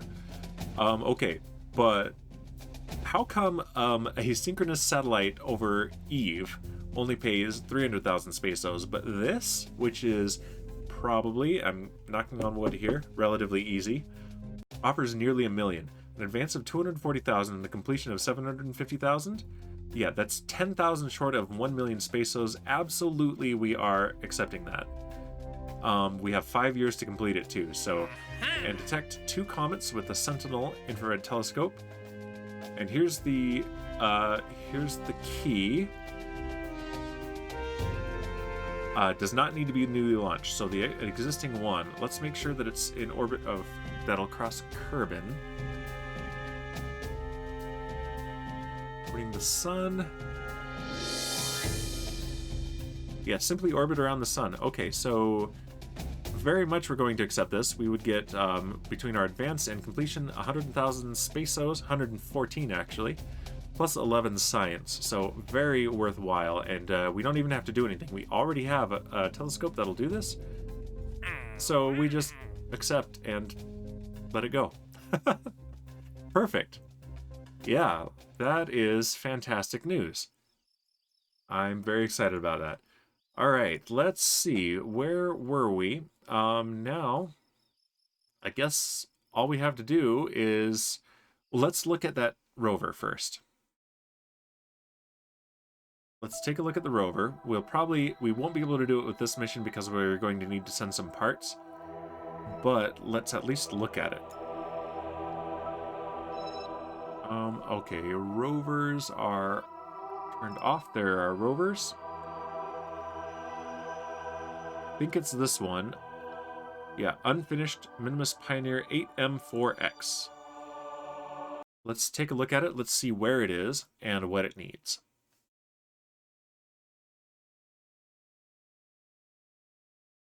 Loading it up. And hopefully physics doesn't kill it. Okay, good. Hey, it looks a lot like my rover, actually. This is a lot more sensible than the really terrible one that we had before. Actually, this has some cool design concepts going on that I might... What is this? An RCS port. Okay, so if it lands on its head... Alright, I see. And yeah, headlights, a nice bumper. I like the use of struts here. And the struts here are pretty cool for the looks on the... Okay, and that's smart. Okay, that's why those are here. So they've got a... Oh, we got a fanfare.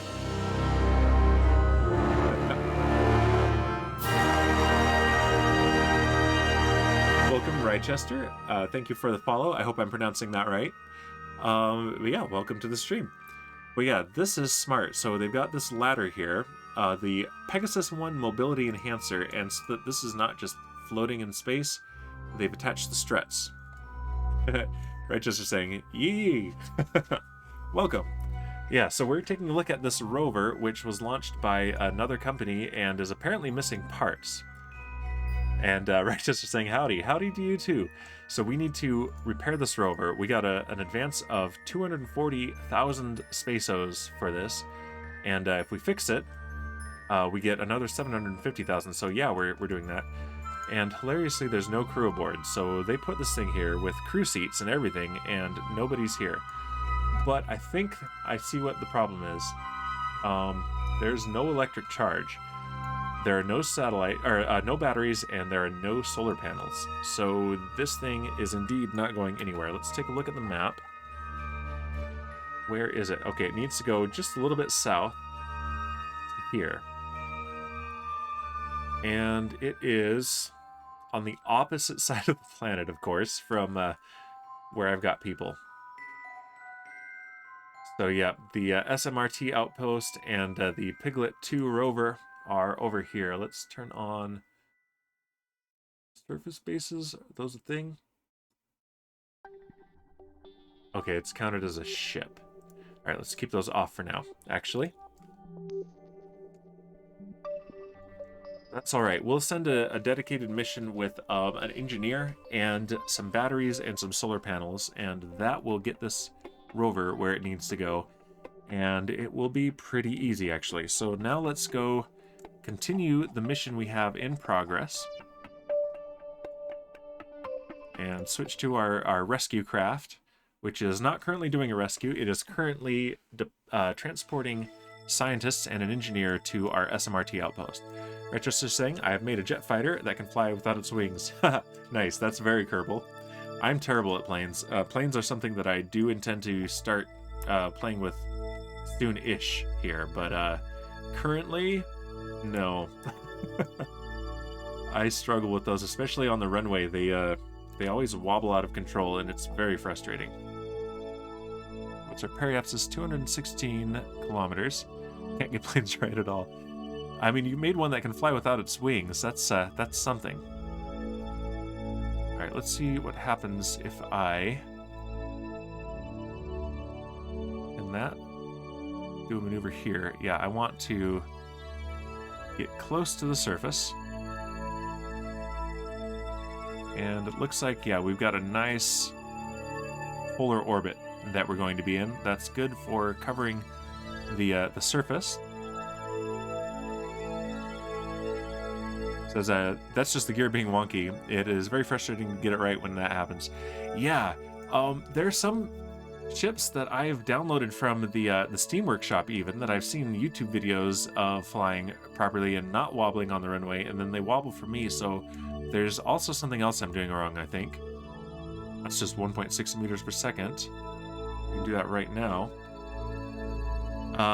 But yeah, I think part of it is finding the right things to auto strut, the right place to put the landing gear, and maybe even having enough landing gear so that I don't start getting an oscillation that just magnifies itself.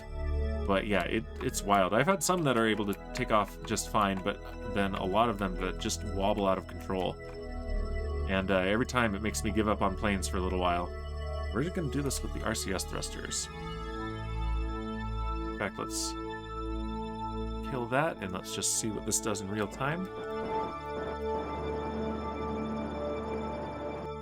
Make sure we're not using too much monopropellant. I think we're okay. We're going to go down to a periapsis of about 100 kilometers. There it is, right there. Rochester says, one thing I've done to get around that is just making the takeoff length less than 100 meters. Yeah, lots of thrust, more boosters, the classic Kerbal solution. That would do it. That would definitely do it. All right, we don't need this alarm anymore, so I'm going to delete it. And let's warp to here.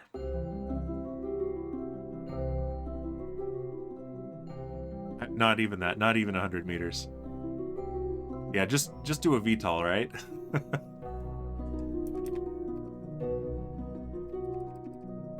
Okay, and we are 10 minutes away. The way it changes the calculation when you go on rails gets me, so I don't want to accidentally pass it and have it change everything about my orbit. Just tuning the aerodynamics. Yeah. I used to use Ferrum aerodynamics a lot, but I ran into some serious issues with drag on the fairings. There were many times more drag than should have been on the fairings, and rockets that should have been rock steady stable just flipped out of control no matter what I did. So I had to unfortunately get rid of that, and mostly what I used it for was the display that showed dynamic pressure and Mach, but then I found out that MechJeb has that. So pretty much all I use MechJeb for are these two displays right here, as well as the flight recorder graph, which I'm a big fan of, and planning a maneuver to another planet. And I only do that so that I can set an alarm for it, and then I delete the maneuver node, and then I do all the actual maneuvering myself. I just made a BF-100-esque plane that can take off almost as soon as you take off the brakes. It has less power than a Panther engine. Oh, geez. That's that thick soup of an atmosphere that Kerbal has. All right, let's, we're in orbit. Ooh, did someone level up? It looks like we have... I think they were already leveled up. Yeah, we're fine. Let's point retrograde. Yeah, I tried to deorbit my first space station in this game, and I had one of my escape pods still docked to it, and the parachutes automatically deployed themselves, and the thing ended up landing softly, so it's still out there. So I'm thinking I might need to, at some point, perhaps in 2 hours, okay, 2.5 hours, at some point, maybe make a plane and fly out to go see it. That would be a lot of fun.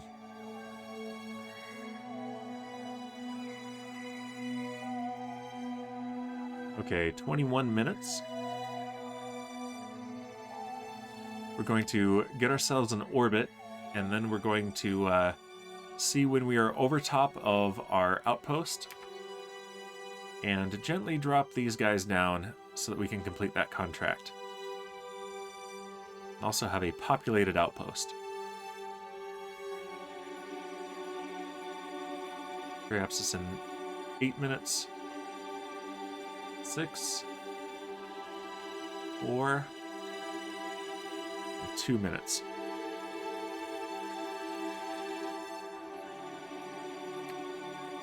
All right, at about 30 seconds from periapsis is when we're going to light the engines.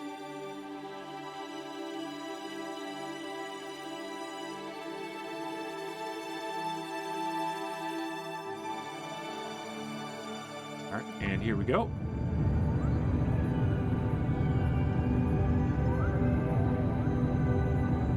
Get us into a nice polar orbit.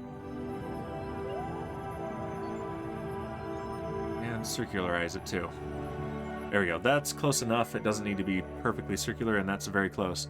Rightchester says the solution to that is installing BD Armory, installing North Kerbal Dynamics, and nuking the thing till its atoms are no longer a concern. Oh, BD Armory is fun, though. I haven't played with that in a long time. Okay, so here is our target. That's the rover, but it is parked at our station. And since you have not been here, and I can never remember what the acronym stands for, a friend of mine, Kit, Pro Kitman, came up with a great backronym for me. So I've got a command so that I can remember it. And it is the profuse integration of geologic exploration and telecommunications. Yep, I asked for help with something either bear-themed or pig-themed, since I'm a man-bear-pig. And that's what Pro Kitman came up with, and it's perfect. So we need to let this come over here under our orbit. Let's go ahead and time warp. And let's change the focus to Minmus. There we go.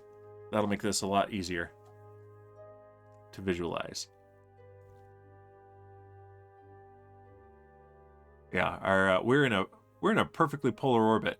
Jeez, look at that, 90.4. We didn't even try for perfectly polar. We were just like, yeah, we want something kind of polar, and that's perfect.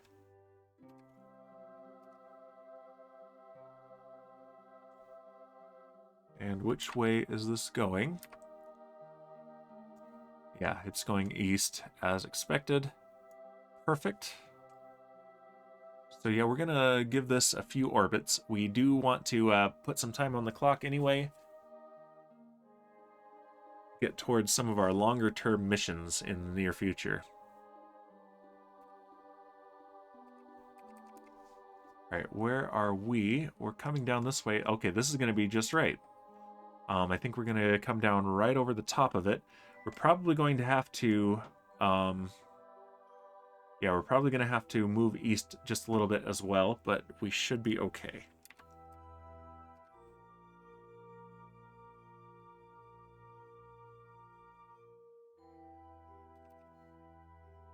Yeah, we're definitely going to need to move east a bit.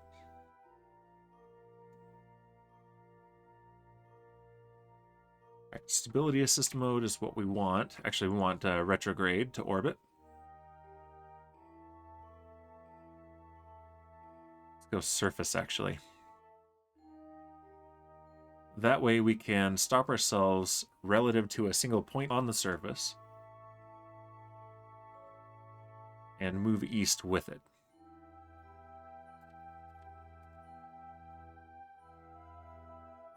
Actually, this might line up exactly. When does this happen? It makes me a little nervous.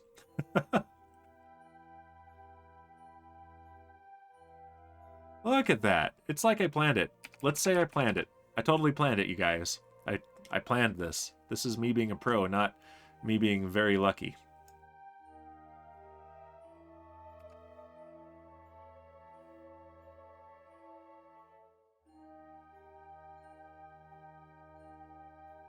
Why is it giving me this? Oh, it's just always in seconds, I guess. Okay, let's go ahead and come to a stop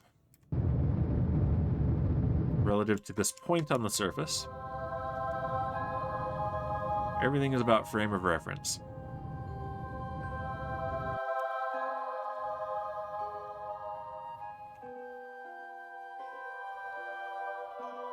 Yeah, so this puts us in an arc like this, and by the time we get down there, Minmus will have rotated enough that our outpost and rover will be right under that point.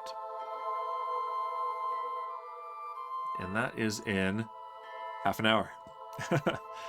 So let's go, let's see, our suicide burn in 30 minutes.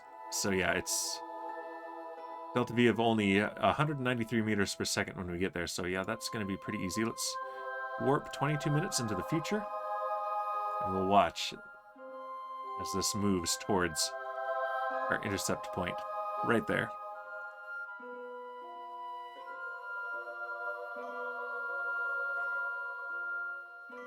Warping is complete. Yeah, we are 7 minutes away from a suicide burn.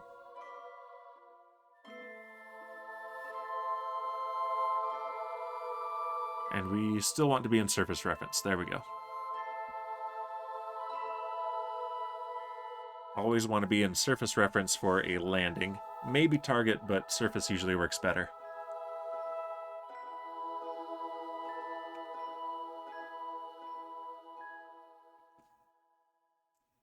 And there is that our target? I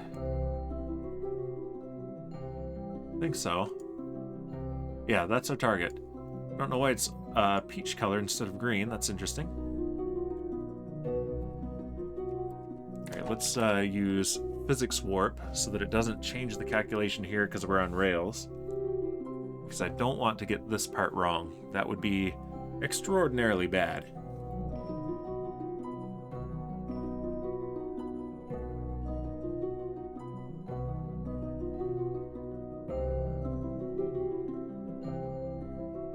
Coming closer. Just under 5 minutes away.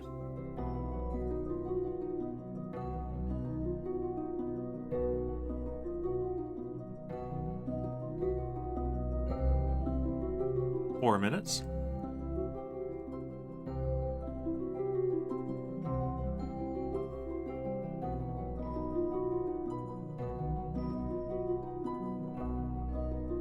And 3 minutes. Let's come out of warp and let's go ahead and deploy the landing gear.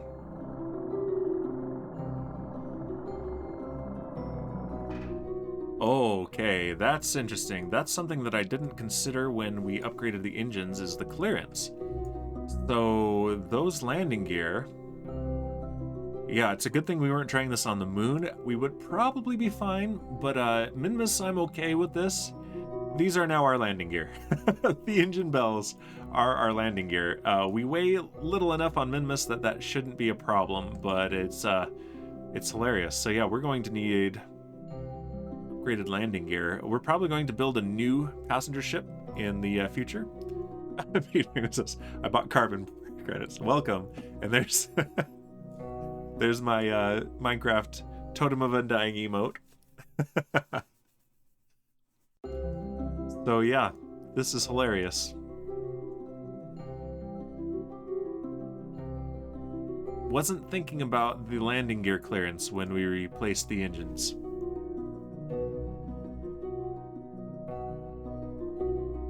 Alright, we're a minute and 40 seconds away from point of no return for a suicide burn.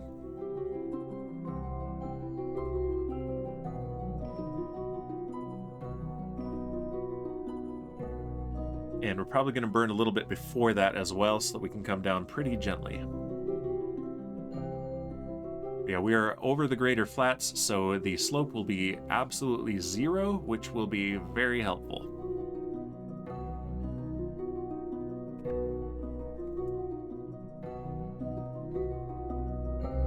And we're coming down a lot farther away from it than I expected. So we are going to have a little bit of a drive. That's okay, we can do that.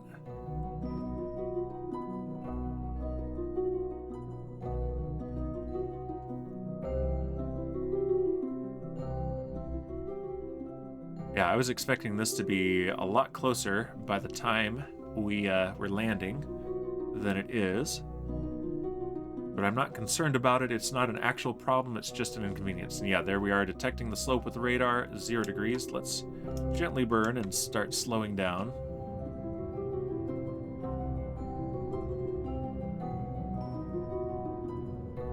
Suicide burn. A pure suicide burn is the most efficient landing, but it's also the scariest landing, so yeah.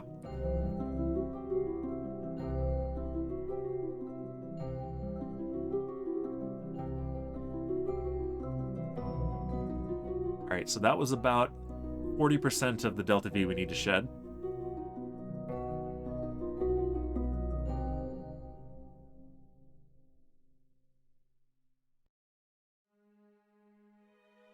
And we're about 15 seconds away from our new point of no return. Let's gently burn.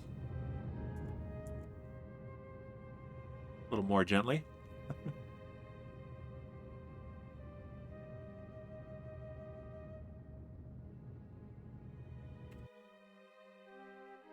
Yeah, we're doing this at night, of course, which is... Let's see, do we have any landing lights? I don't... Yeah, we do have landing lights. Okay, that will help a lot. Kaylee, welcome!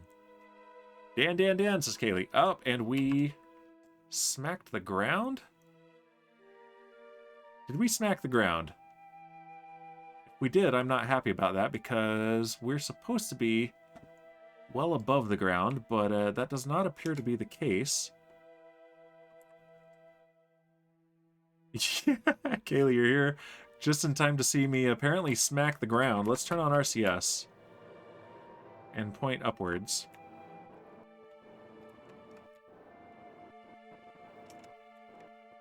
So we want to go slower than this. Yeah, there's the ground. All right, that's fine. We'll land gently on our side. There we go. So Kaylee, since you're here, I'll show you the command I made. I've got a temporary command for your socials. Boop. There we are. And if you're on mobile, it didn't format that very well. I don't like the formatting on Stream Elements. But let's put the cat up. I've got it set up. Here we go. There's the art that my friend Kaylee made. She streams art and Minecraft. And I redeemed this. This is my crazy cat Aria, as painted in Procreate by Kaylee. Look at that pretty lady, indeed. Prettier than my landing, that's for sure. And let's bring the cat right here. Cat's gonna sit here for a little bit. But yeah, welcome Kaylee. Good to see you here. I missed your UHC stream, unfortunately, so that breaks my streak, but that's all right. But yes, we are... Yeah, the suicide counter definitely lied to me. I'm so glad that we slowed down early. It's okay, we sucked pretty bad. No worries. Let's see if I can right myself with these. Nope, ship's too heavy. So yeah, we're gonna do a classic Dan takeoff when it's time. So, Real bless his heart is a derp. Me too. But let's get some sunlight here. Let's time warp till day.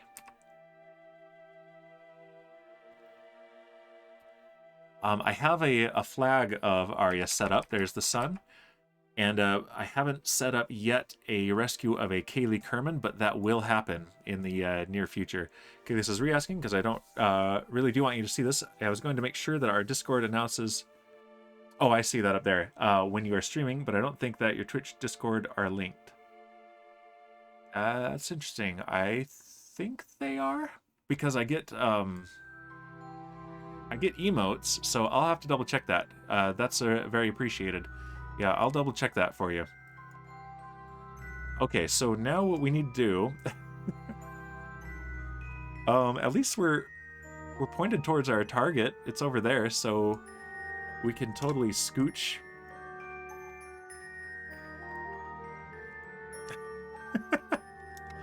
This is not a recommended way to move a spaceship. I think it's checking for you being online and streamer mode.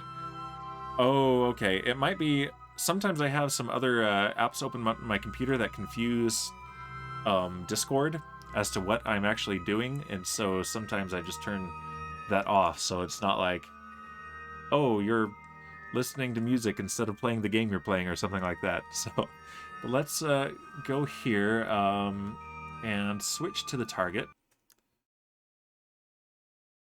And here's the here's the thing. We only have 2 seats. Only 2 seats here. Let me check, see who's lurking. So no one who is on this thing is actually here. Oh, it's still night over here. That's amazing. Let's bring the sun.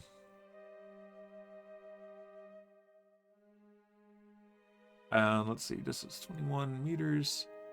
There's rescue 3. Okay, yeah, and there's Kerbal up there, so you can see see where the sun is. So that should be rising momentarily now that we are in warp mode. Maybe. Come on, sun. We'd like some sunlight so that the people can see. I can see fine, but... Okay, he says, okay, you're showing offline right now with no purple dot, so I don't think you'll get an announcement, but if you want to correct that in the future, we can talk about it. Yeah, that would be interesting. I'll see what I can do about that. Okay, there's the sun. Now we can see our beautiful... SMRT, the Science Materials Research and Technology Outpost on Minmus, still has the landing engines attached. We may or may not ditch those for the aesthetics because they're ugly, but they're also useful. They brought it to the right spot. And here is our Piglet rover. So my friend ProKitman named that for me because I was struggling with a backronym that was bear or pig related, and he came through. So here's the command. Know her on my end, says Kaylee, but especially because you're an active person, I want you to get the perks. That is definitely appreciated. But yeah, here it is. The Piglet rover. Profuse integration of geologic exploration and telecommunications. Thank you, Kit. Alright, who is on board? Nobody's on board. But we do have some things in the inventory. Let's move here.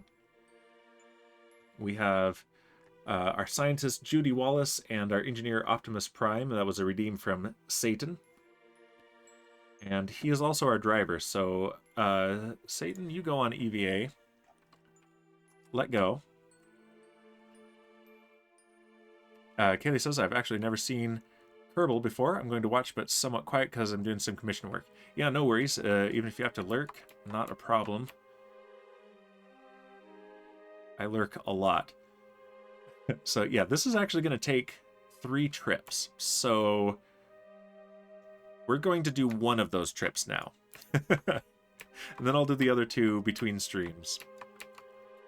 Let's see, how are we doing on time? It's already been a little over 2 hours. That's crazy. So yeah, we have time, but I don't want to just do that on the stream. So we're going to board. And target is still the rescue craft. Okay, cool. Which might need rescue at this point. We'll see. Take off the brake, Dan. And this thing is due for an upgrade too. We have better wheels since when we built this. We have more options for batteries, and I think we might even have a couple more science experiments too. So I think a heavy-duty rover is slated for the not-too-distant future. But yeah, the combination of low gravity and slick, icy surface make driving on Minmus an interesting endeavor.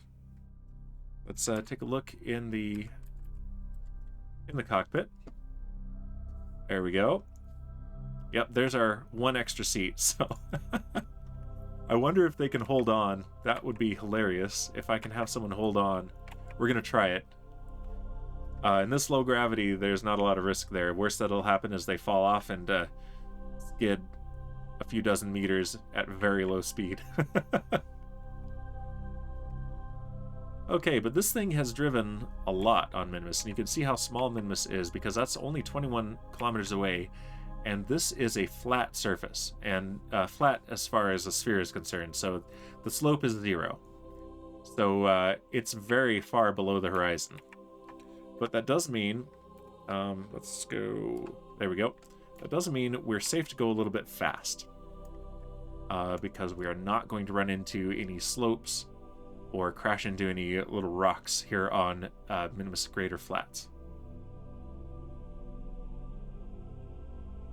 So yeah, I think I've topped this thing out at like 40 meters per second on a downhill. We might do 25 or 30 meters per second going flat.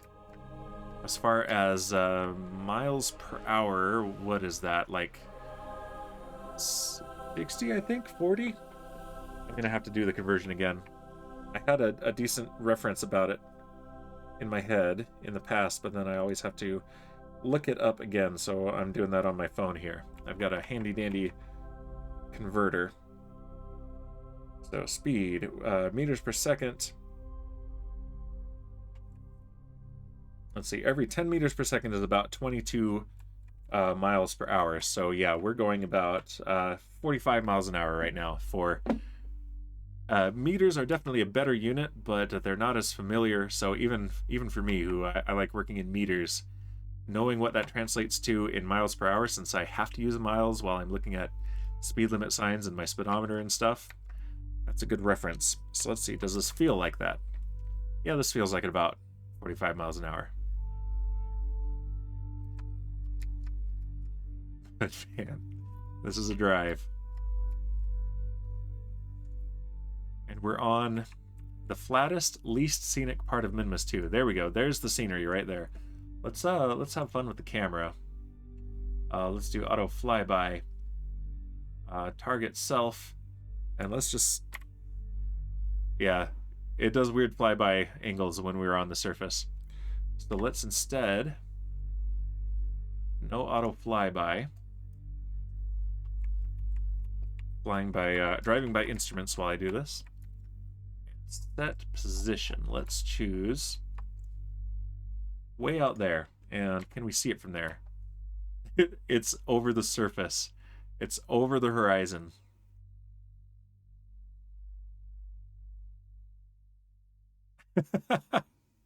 And that's one crazy zoom. Let's clear the position, set the position to something closer. There we go. Look at that little guy.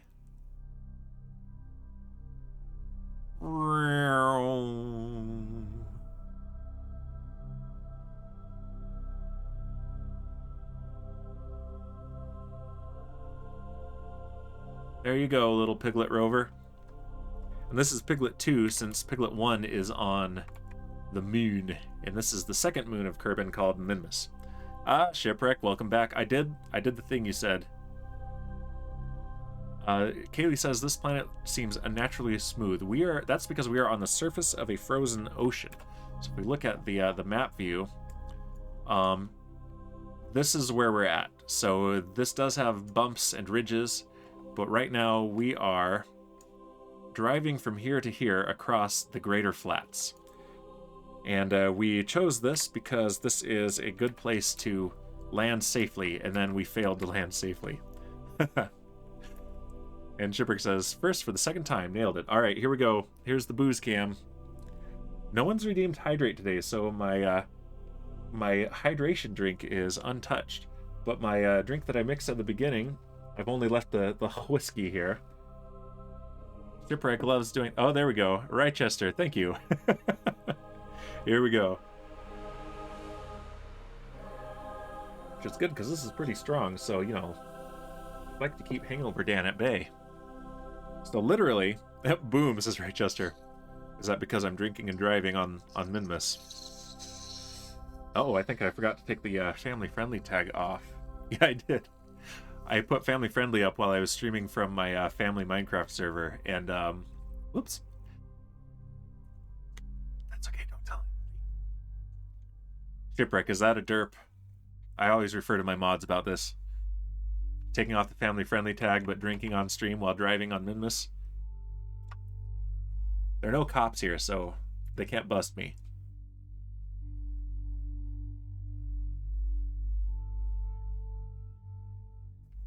Kaylee says, nothing worse than trying to add as family-friendly but drinking boozes. I left it for a little bit, because I figure drinking responsibly and light drinking is not, in my opinion, family unfriendly, but I didn't want to ruffle any feathers unnecessarily. It wouldn't consider it that way, so I went ahead and took it off for these streams, except for today where I derped. Still got Arya keeping us company on Minmus.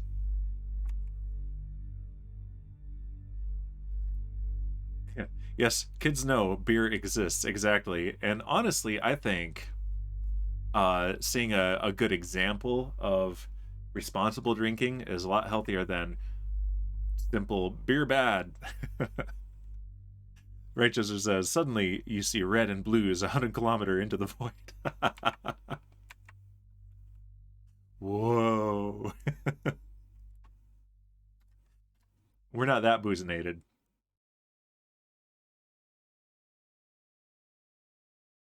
This is basically 2 shots of my favorite whiskey, shot of sweet vermouth, and a shot of Aperol, since I don't have Campari. And that's it. In my... Oh, Kaylee, you will appreciate this. Let me turn the booze cam on again. It's hard to see on here. It's easier now that I've had some of it, but this is my...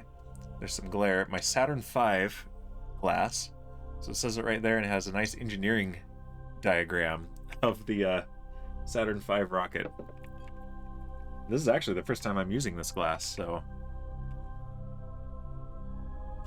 Rapidly approaching. Uh-oh. Someone fired missiles. Am I in danger? See Jewel and Duna up in space. Alright, we're about a third of the way there. This is the exciting part of the stream. Yeah, we're going at a good clip now. We're going faster than I expected we would on the straightaway. Let's, how are my batteries doing? They're doing pretty well. With the low sun, we don't get a lot of exposure, especially driving right at it on the solar panels. So that's something I would like to redesign in the next rover, in our heavy rover. But as the sun rises, we will be able to basically drive as far as we want and not run out of electric charge. I've got a glass with the 556 in it. Is that a bullet caliber? I'm pro gun and all, but I'm not up on my ammunition terms and guns. But I think I know the glass you're talking about. I've seen one like it, and it's very cool. If it's the one I'm thinking of, and probably even if it isn't. All right, yeah, 38 meters per second. We're going about 80-85 miles an hour. For reference to, yeah, and that feels like it too. Look at the surface go. If it wasn't on a flat surface, I would not be comfortable going this speed. We've had our share of incidents. It's the M4 cartridge. Okay, yeah, very cool. I think that is the glass that I'm thinking of. I've seen it advertised at me.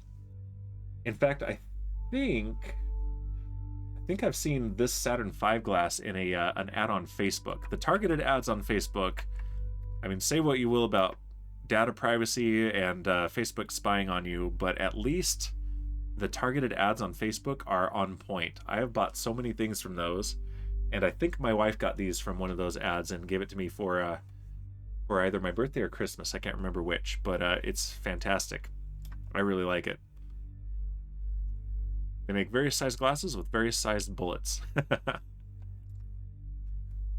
You could write someone's name on it and say, I've got a bullet with your name on it, and then take a drink like a cool guy.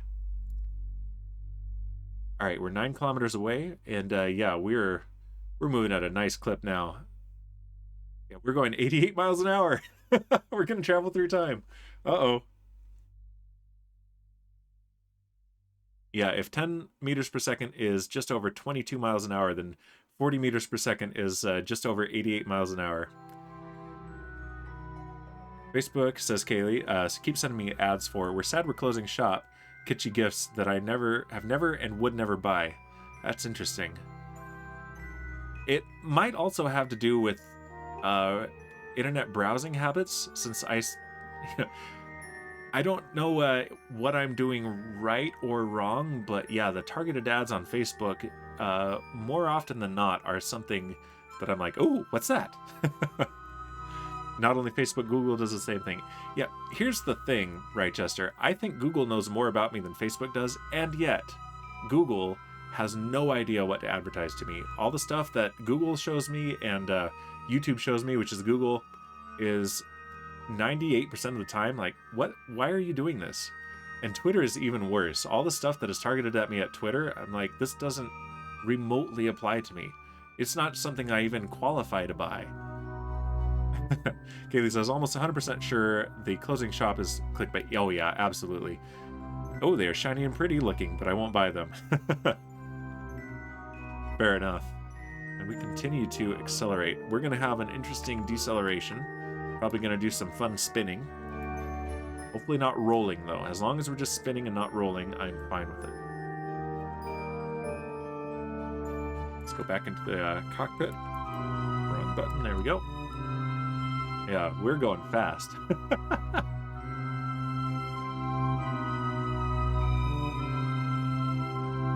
All right, I'm going to let off of the accelerator here. How is our electric charge? Oh, no, the electric charge is going up. Yeah, so we're doing fine with the sun angle here. Very good.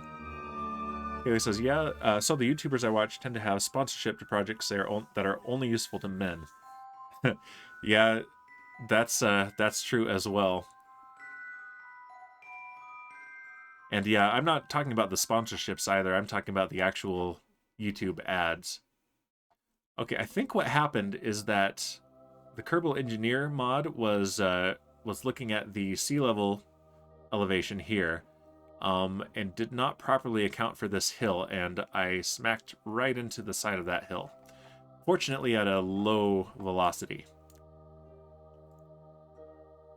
Sheath underwear. Are you sure? Are you sure, Kaylee? Righteous says, I see ads for various games I enjoy. The Dev vs. Herd trial, of course. And if I'm talking about something and tap the search bar on my phone, whatever I'm talking about, first or second in line. Yep. Kaylee says, I think everyone sees ads about Dev vs. Herd. It's all over. Yeah. So they're the two categories, really. There's the stuff that they think you might actually be interested in. And yeah, here we are going to start to spin a bit as we brake. And there's the stuff that someone has paid them a whole lot of money to just advertise to everybody. Sheath underwear is of no value to me. I mean, okay, if you say so. What do I get you for Christmas then? Because I was totally going to, right? Now I have no idea. Starting from square one. Yep, absolutely drifting. And we have so little control authority here. Basically, we're just going to let this thing drift and spin as we brake. We've got 1.5 kilometers and we're braking from 90 miles an hour from 44 kilometers per second. I have no banana or apples to put into the pockets.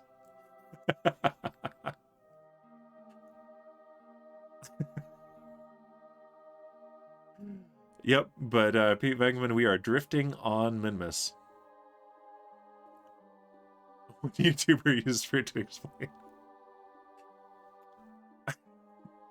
That sounds like something that BOO would do if he was ever sponsored by such a product. I don't think he has been, but man, BOO's sponsorships in particular, they don't tend to be something that I'm into, but I want a supercut of BOO sponsored product spots because they're so good. Another one that's really good, if you watch Ryan George on YouTube, he's behind on the pitch meetings series on Screen Rant, and almost never does he get a sponsorship from something that I am interested in. Except, well, the wine subscription one would be very interesting to me if it were legal to have wine shipped to you in Utah, which it is not. But his, I always watch his sponsored spots at the end because they are at least as funny as his actual videos. They're so good. Let's see, Pete Vengman says, Jeremy Clarkson would be proud. Yes.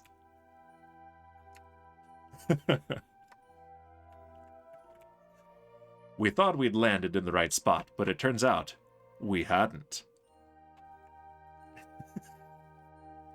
That was my on-the-spot Jeremy Clarkson impression. Kaylee says, I do want some Vessi waterproof shoes, though. I don't know the brand, but yeah, waterproof shoes would be very handy. My wife just bought some shoes that have been sponsored for a long time from a podcast she listens to, and they lived up to it. So she's very happy about that. Okay, says, I love Ryan George. Just watch this video about booby traps. It was hilarious. I liked his one about searching for a video. I forget what it's called, but he had one where he had to fix a squeaky door. So he searched for a video about it, and then it was all about the YouTube algorithm only showing him and recommending videos about a squeaky door after he got it fixed. So, sponsored by BetterHelp in this case. Very cool.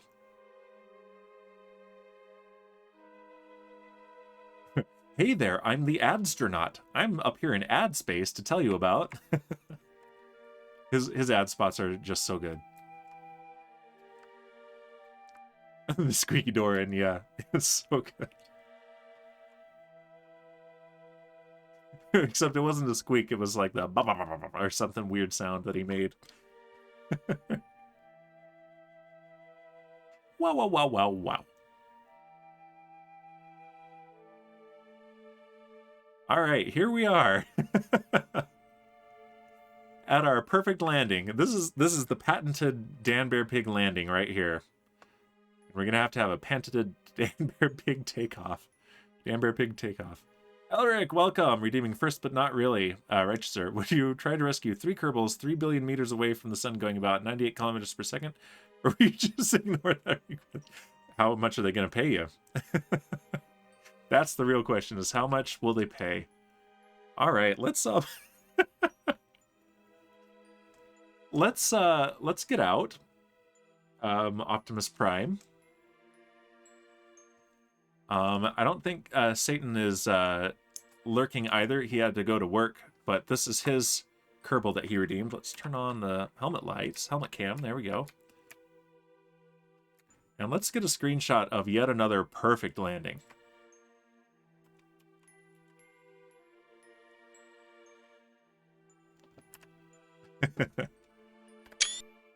Yeah, gotta love this. Classic.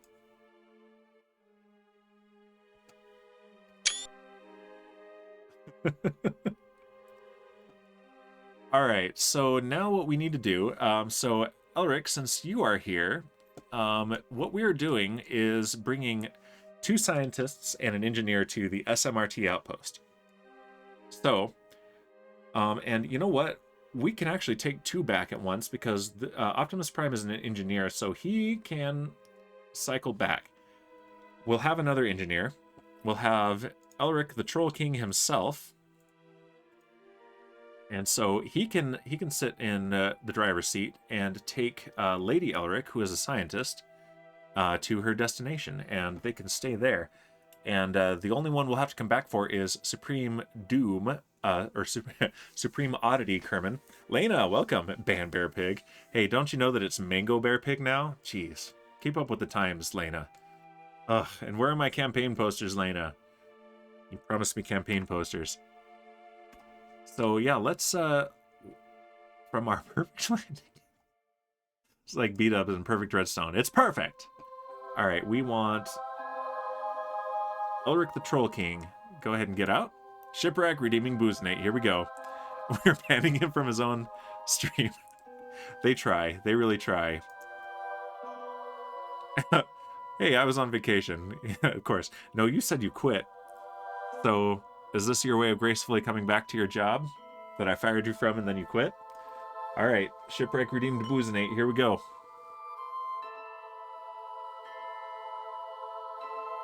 Thank you, Shipwreck. Almost complete with our rocket fuel. There we go. So I'm going to do first craft. I need to... Is that not active? Oh, no, it isn't. Let's see. Let's do Discord. Because rather than my own Discord, I'm promoting the First Craft Discord where I'm the most active. And I'm also going to shout out Kaylee with my custom temporary command. She made the beautiful cat painting that you see. Our derpy crazy cat that is sitting on Minmus right now. Let's turn off the drink cam. So yeah, definitely, she does art and Minecraft. So very, very interesting conversation in those streams. All right, Elric the Troll King with a giant leap.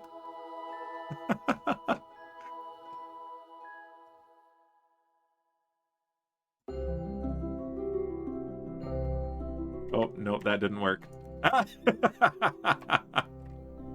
There we go. It even says so on the stream splash screen.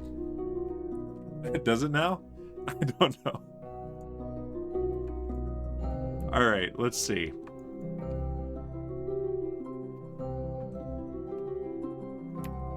All right, Elric, you are going to drive Lady Elric to the SMRT Outpost, Science Materials Research and Technology Outpost. Oh, no, I mean art and Minecraft. Okay, yes. Oh, yeah, she streams art and Minecraft on Twitch. And yeah, if you're on mobile, that's not going to work as a link, I think, because even though I put spaces in there, Stream Elements formatting it's weird.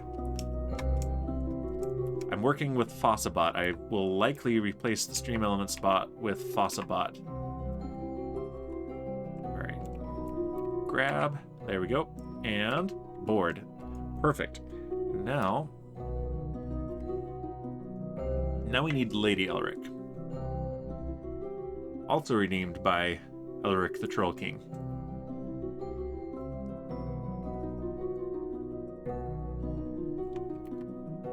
And jump!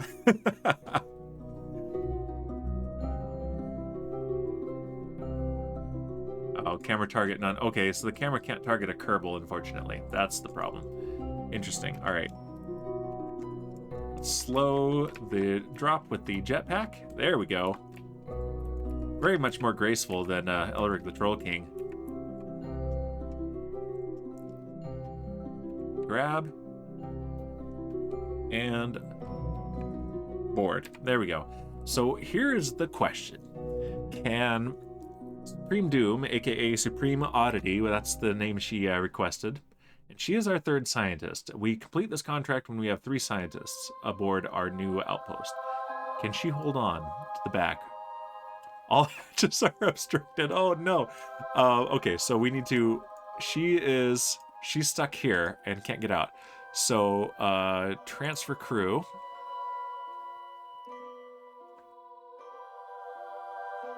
There we go. Transfer crew. Let's move her to here. And then she can get out. There we go. I don't know why that always says crew transfer interrupted, because no, it was interrupted by being successful. There we go. All right, Supreme.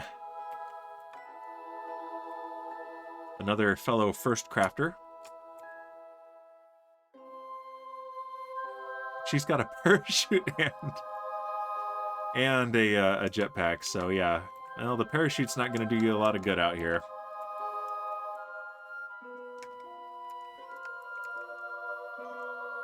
Let's do this in first-person mode. There we go. Only possible with a mod, unfortunately.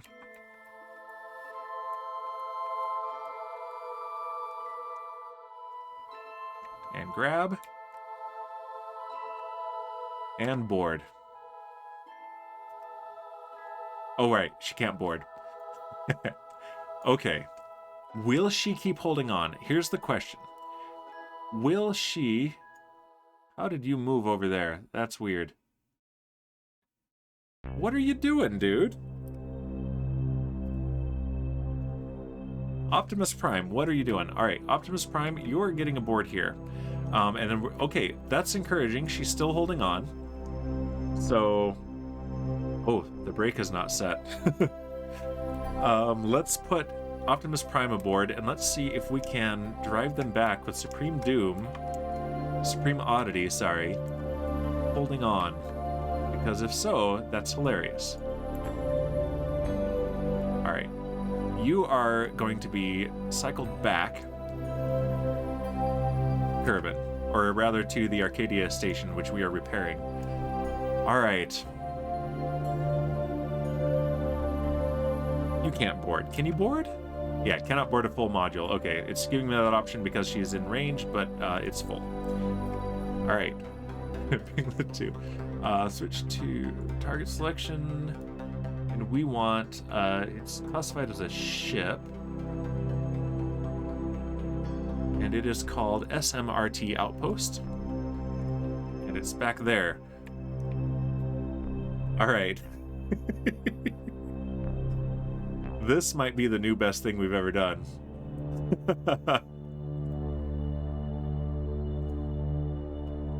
Sadly, I don't think she's here. Oh, Lena, I just realized that I've done something very foolish. Because you are a member of the first SMP, since you're on First Craft, and I finally got around to adding VIPs, and I VIP'd everyone who is in First Craft. You're a VIP. What was I thinking? You're so mean to me. And yet, somehow... okay, that's SMRT. SMRT. Yep, it is the Science Materials Research and Technology Outpost. For once, I actually came up with the acronym myself. I'm only mean to you because I like you, says Lena. I know, but you're still mean to me, and it's rude. Alright, so far so good. We're going 7 meters per second, and Supreme Doom is holding on. This is so cool. This is legit. Is there better lighting over here? Nope, this is the better lighting. Alright, we need a screenshot of this. I don't know if it captures my mouse or not. Let's see. There we go. Pete Bengman says, I name all my things Pods of Science, POS. I get it, because it's like point of sale.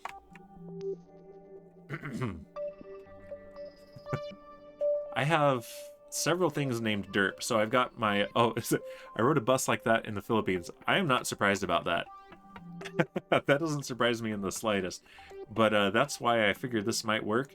The only question really was, will the game keep simulating that she's holding on, or will it let go if I'm not in control of that Kerbal? And the good news is that it seems to be working just fine. But yeah, so I've got my my return pods / escape pods from the station are called Deployable Emergency Return Pods, DERP.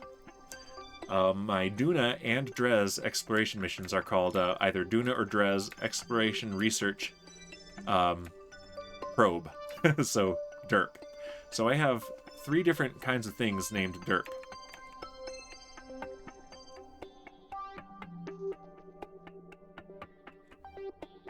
So a little bit of background on this particular mission that we're trying to finish right here. Oh yeah, and the scanning arm and the antenna are both broken. I'm going to need Elric to repair those with the repair kits. But this is a contract that we accepted, and the stock contract system is really derpy. It's not great. And I don't want to install any contract mods right now. That's too game-changing. We're slowly adding mods and getting away from the stock game, but not yet. We're working with the vanilla experience as close as possible for now. But this particular contract said land a new outpost on Minmus, and one of the requirements was that it have 6,000 units of liquid fuel.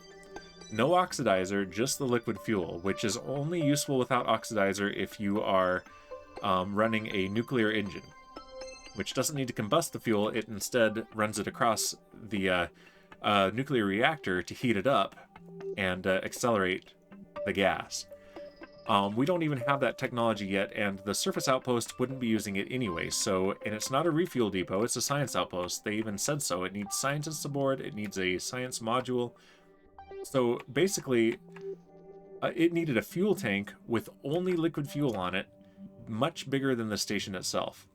It was a very stupid requirement, and it's because these requirements are picked at random. So what we did, as far as lore is concerned, is renegotiate with the corporation that gave us the contract. And we lowered the contract reward by about 1/3 and removed that requirement. So instead of paying out about 600,000 pesos, it's going to pay out 400,000 pesos. And so...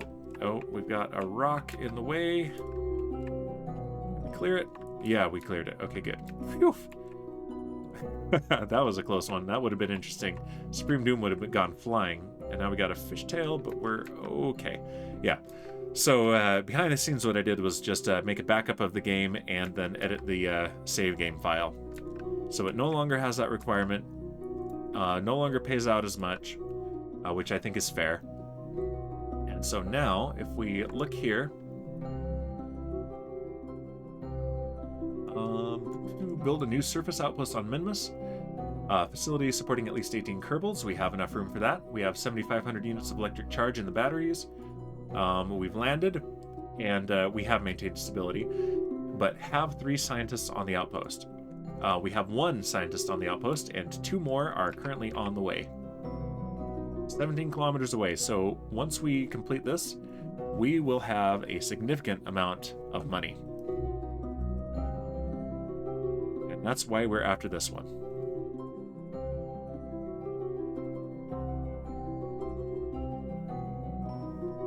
But we initially landed it very close to Minmus poles and decided we would rather have it on the greater flats. So that's why it still has its landing engines attached. The gravity is so low on Minmus that it was very easy to move. And then we had to drive all the way to it. And now we're doing it again. Driving 42 kilometers just in this this episode. This stream. It's not a video, Dan. It's video, but it's not a video.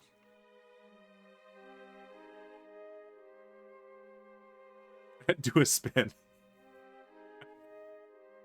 That'll surely be safe for Supreme Oddity Kerman. She's not even listed over here in the crew manifest since she's not aboard. She's just stowing away, holding on. Okay, Spider-Man, do a flip. Here's the thing. Every other long trip this thing has done, there have been multiple flips. This time, since we are on the greater flats, unless we crash into one of those rocks over there, no flips, hopefully. The only way we could possibly crash into something and do a flip, unless it's one of these rocks, is if there's one of the terrain tiles that is calculated wrong by the physics engine. You can see some of them, the seams between them a little bit in the distance, like right there, showing up, and then it's going to disappear as we get close. And the precision on the calculations gets better. But yeah. We're at just the right angle that we can see them in the distance, the terrain tiles. If you crash into one of those, then yeah, it gets rough. Like crashing into a brick wall.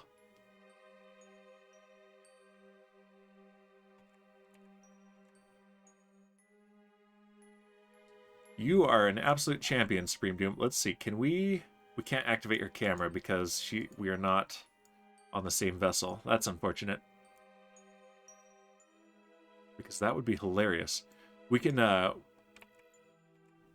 coast though, so maybe when we get a little bit closer, before we start our break, we'll switch to her and get her view. It's just gonna be the hatch. She's just staring right at the hatch. She can't even see anything but that hatch.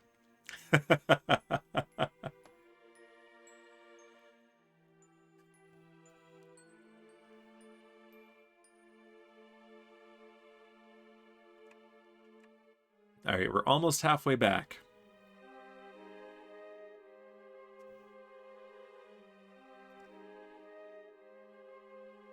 And this particular track always reminds me of Saturn from the planets by Holst.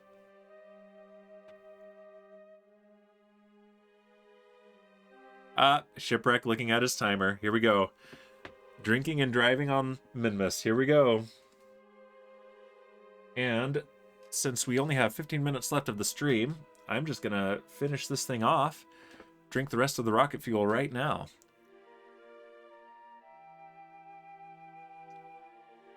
There we go. Thank you, Shipwreck. You're always taking care of me. But yeah, we can actually kind of see this now. Maybe I'll post a picture of this on Twitter or something, because it's hard to see it on the booze cam unless I zoom in. And I'm using a DSLR, way overpowered camera, but it's also not made for this purpose, so changing focus is surprisingly tough. It's not as automatic as a webcam would be, a proper webcam. I found an app that will let me use an iPhone as a camera source in Twitch, but they're subscription based. Every single one of them is subscription based and absurdly expensive, so absolutely not worth it. So sorry. All right, when we get 8 kilometers away, we're going to switch to Supreme Doom's view and see what that looks like. And there's a chance that that will cause the game to make her let go.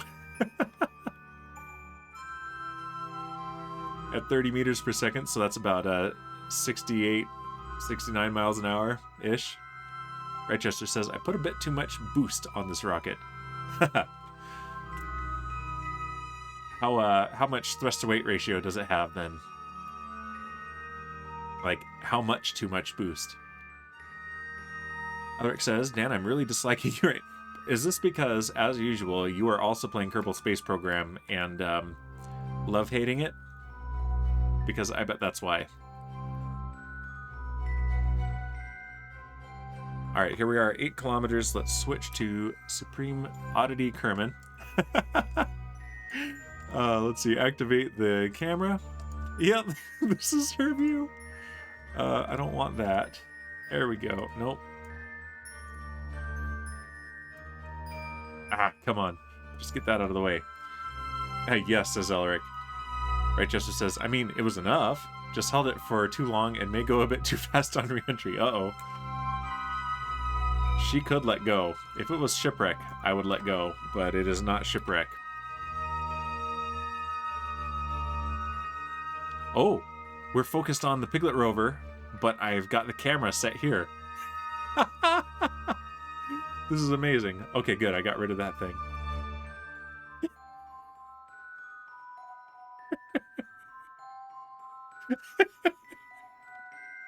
I would totally do this, though. This is amazing.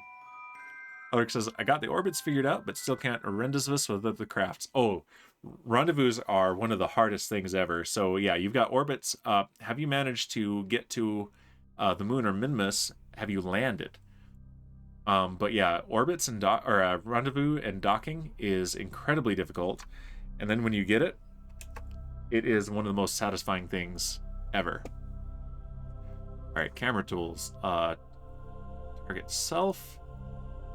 Clear the position and set the position. Let's set the position at the SMRT Outpost. See what this looks like from there. Zoomed way in. Here we go. I placed a sat around the moon. Very cool. Yeah. So yeah, you're doing fine. But yeah, this learning curve on this game is kind of a bit of a cliff. They're intending with Kerbal Space Program 2, which now they're expecting to come out early 2023, which I'm fine with that.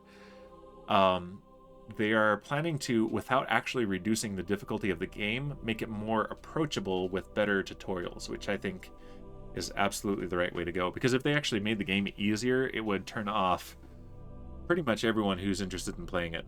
Because the challenge is part of the fun. All right, we're just going to set the e-brake. See what happens. Probably not gonna. Oh, nope, there we go. With a spin. Yes. This is amazing. P. Venkman says, I think I have to get a PC to play Kerbal 2. Yeah, get something a little heftier. Easier learning curve. More like some assistance on how to approach some things. And also, hopefully, some of the things like physics calculations during time warp, they're planning to make those a lot more accurate.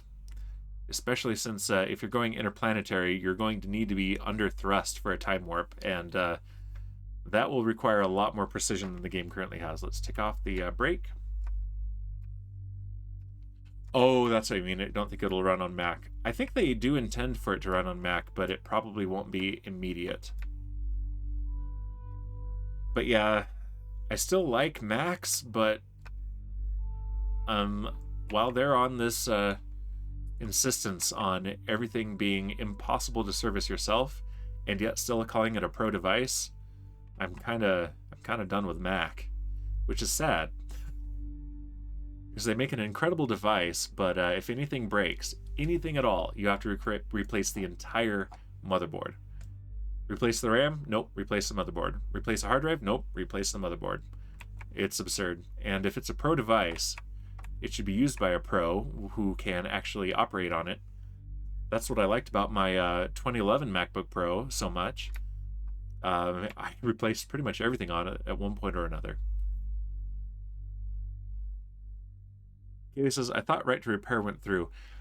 Yeah, that's not even actually the problem. The problem is that everything is actually soldered to the motherboard. The memory, the storage, everything is soldered to the motherboard. So even with right to repair, you're still replacing a motherboard yourself.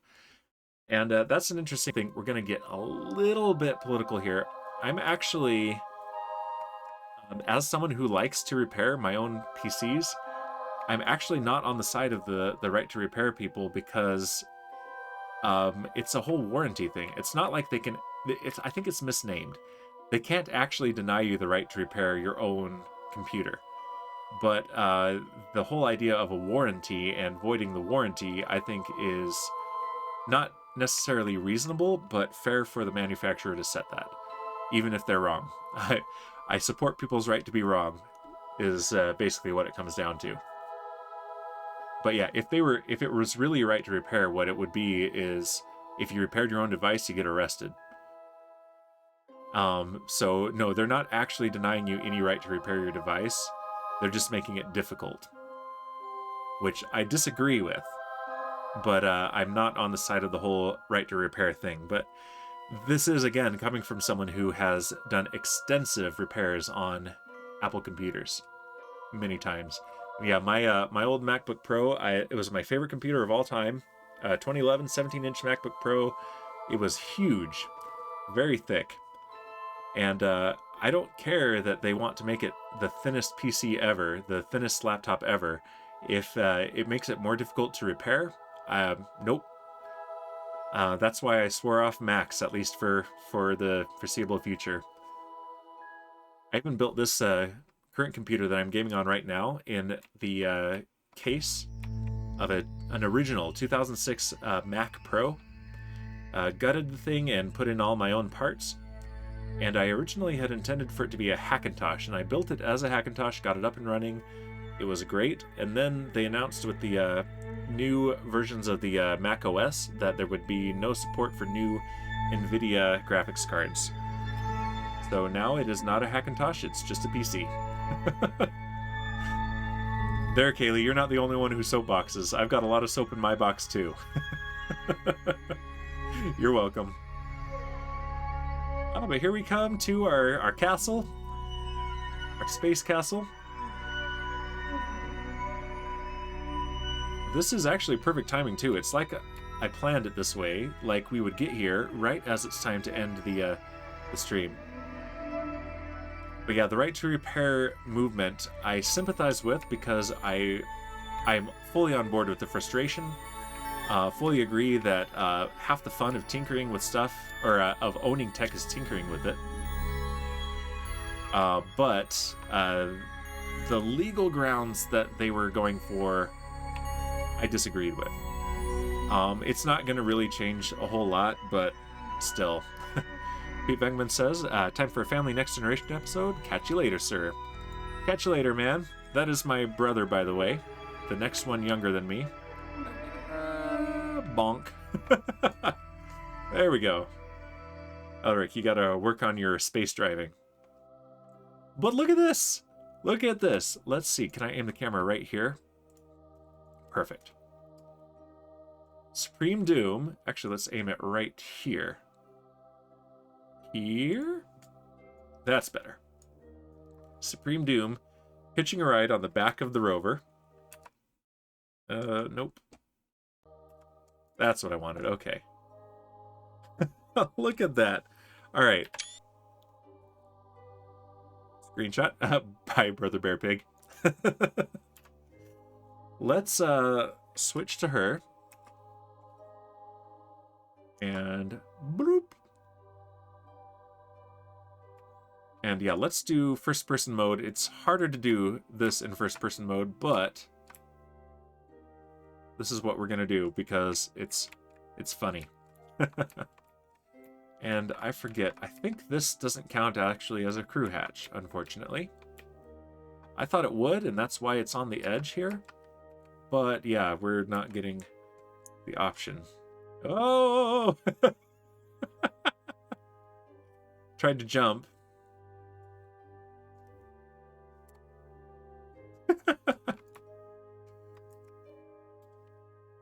All right, right yourself. There we go. We don't want to turn to spaghetti. That's actually a possibility here. Oh, come on. There we go. Good job. All right. All right, we're going to use the jetpack. A lot more reliable. There we go.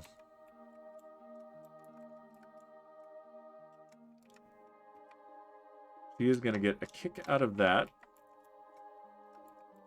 That she hitched a ride by holding on to the back. There we go. That's 2 scientists aboard. Now, first Elric. Let's do our last scientist last.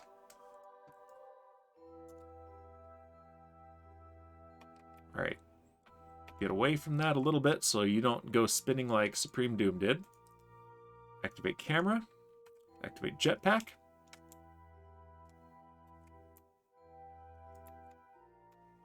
There we go.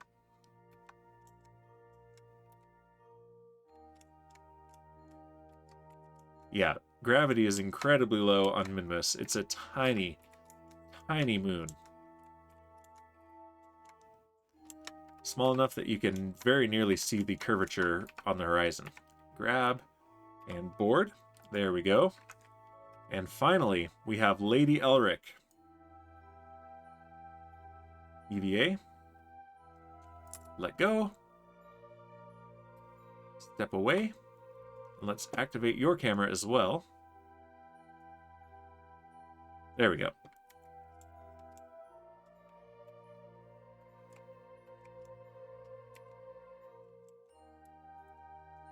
There we go.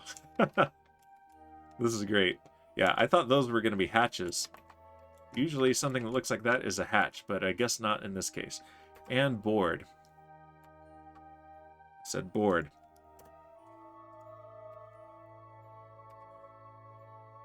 Cannot board a full module. Okay, yeah, you have to come down here then. Let's climb down, and you can board right here. There we go. And does it count? So I'm expecting that it's not going to properly count this because this game is the way it is. So let's take a look at the contract screen. Oh, no, we just had to wait 10 seconds. Okay. Yep. New outpost, 18 Kerbal capacity, 7,500 units of electric charge. 3 scientists are now aboard, and we have maintained stability on the surface of Minmus. Moonman? What the heck? For 10 seconds, and so we just got 400,000 Spaceos for our new Minmus outpost. This has only been a month in the doing. So, all right, how are we doing on our stats? We have almost 1.3 million Spaceos. Moonman, says right, Chester.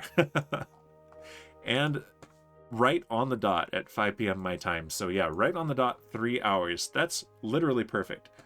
So let's see if there's anyone I know playing Kerbal Space Program. I don't think there is. There is not. Let's double check because it only shows me 5 within OBS. So I'm gonna go onto my phone, just make sure there's not someone, because maybe Tiger Duck is on. Is but not playing Kerbal Space Program. Let's see. Yeah, some people I know that play Kerbal are online but not playing Kerbal. So instead, let's go to Griffin Prime, who is on Halcyon Heights giving a world tour. And So he has built, or is building, a space station in Minecraft, so this is appropriate. So we're going to raid Griffin Prime, and here's the raid message. If you don't have the subscriber emotes, just copy the part in the middle. Stream Elements is not subscribed, so doesn't have it. So yeah, run. It's a wild Dan Bear Pig. And I'm going to pull him up on my phone now so that if I get an ad, because I think I'm currently not subscribed to him, that'll be through the ad. All right, perfect. Yeah, and I'll be back tomorrow on the first SMP doing some Minecraft. And I'll be back on Wednesday. I think I'm going to start Descent 2, the sequel, which is way scarier than the original. So, yay. But yeah, thanks everyone for joining. Thank you, Rochester, for the follow. Thanks, Kaylee, for dropping by, and for the cat photo. Let's put the whole thing up there. There we go. And yeah, we're going to raid Griffin Prime, and I'll see you guys later. Goodbye! Descent 2, the Descent, yes. And Shipwreck with the Booze Night. Okay, I'll open a beer after I'm done. For you, Shipwreck. Bye!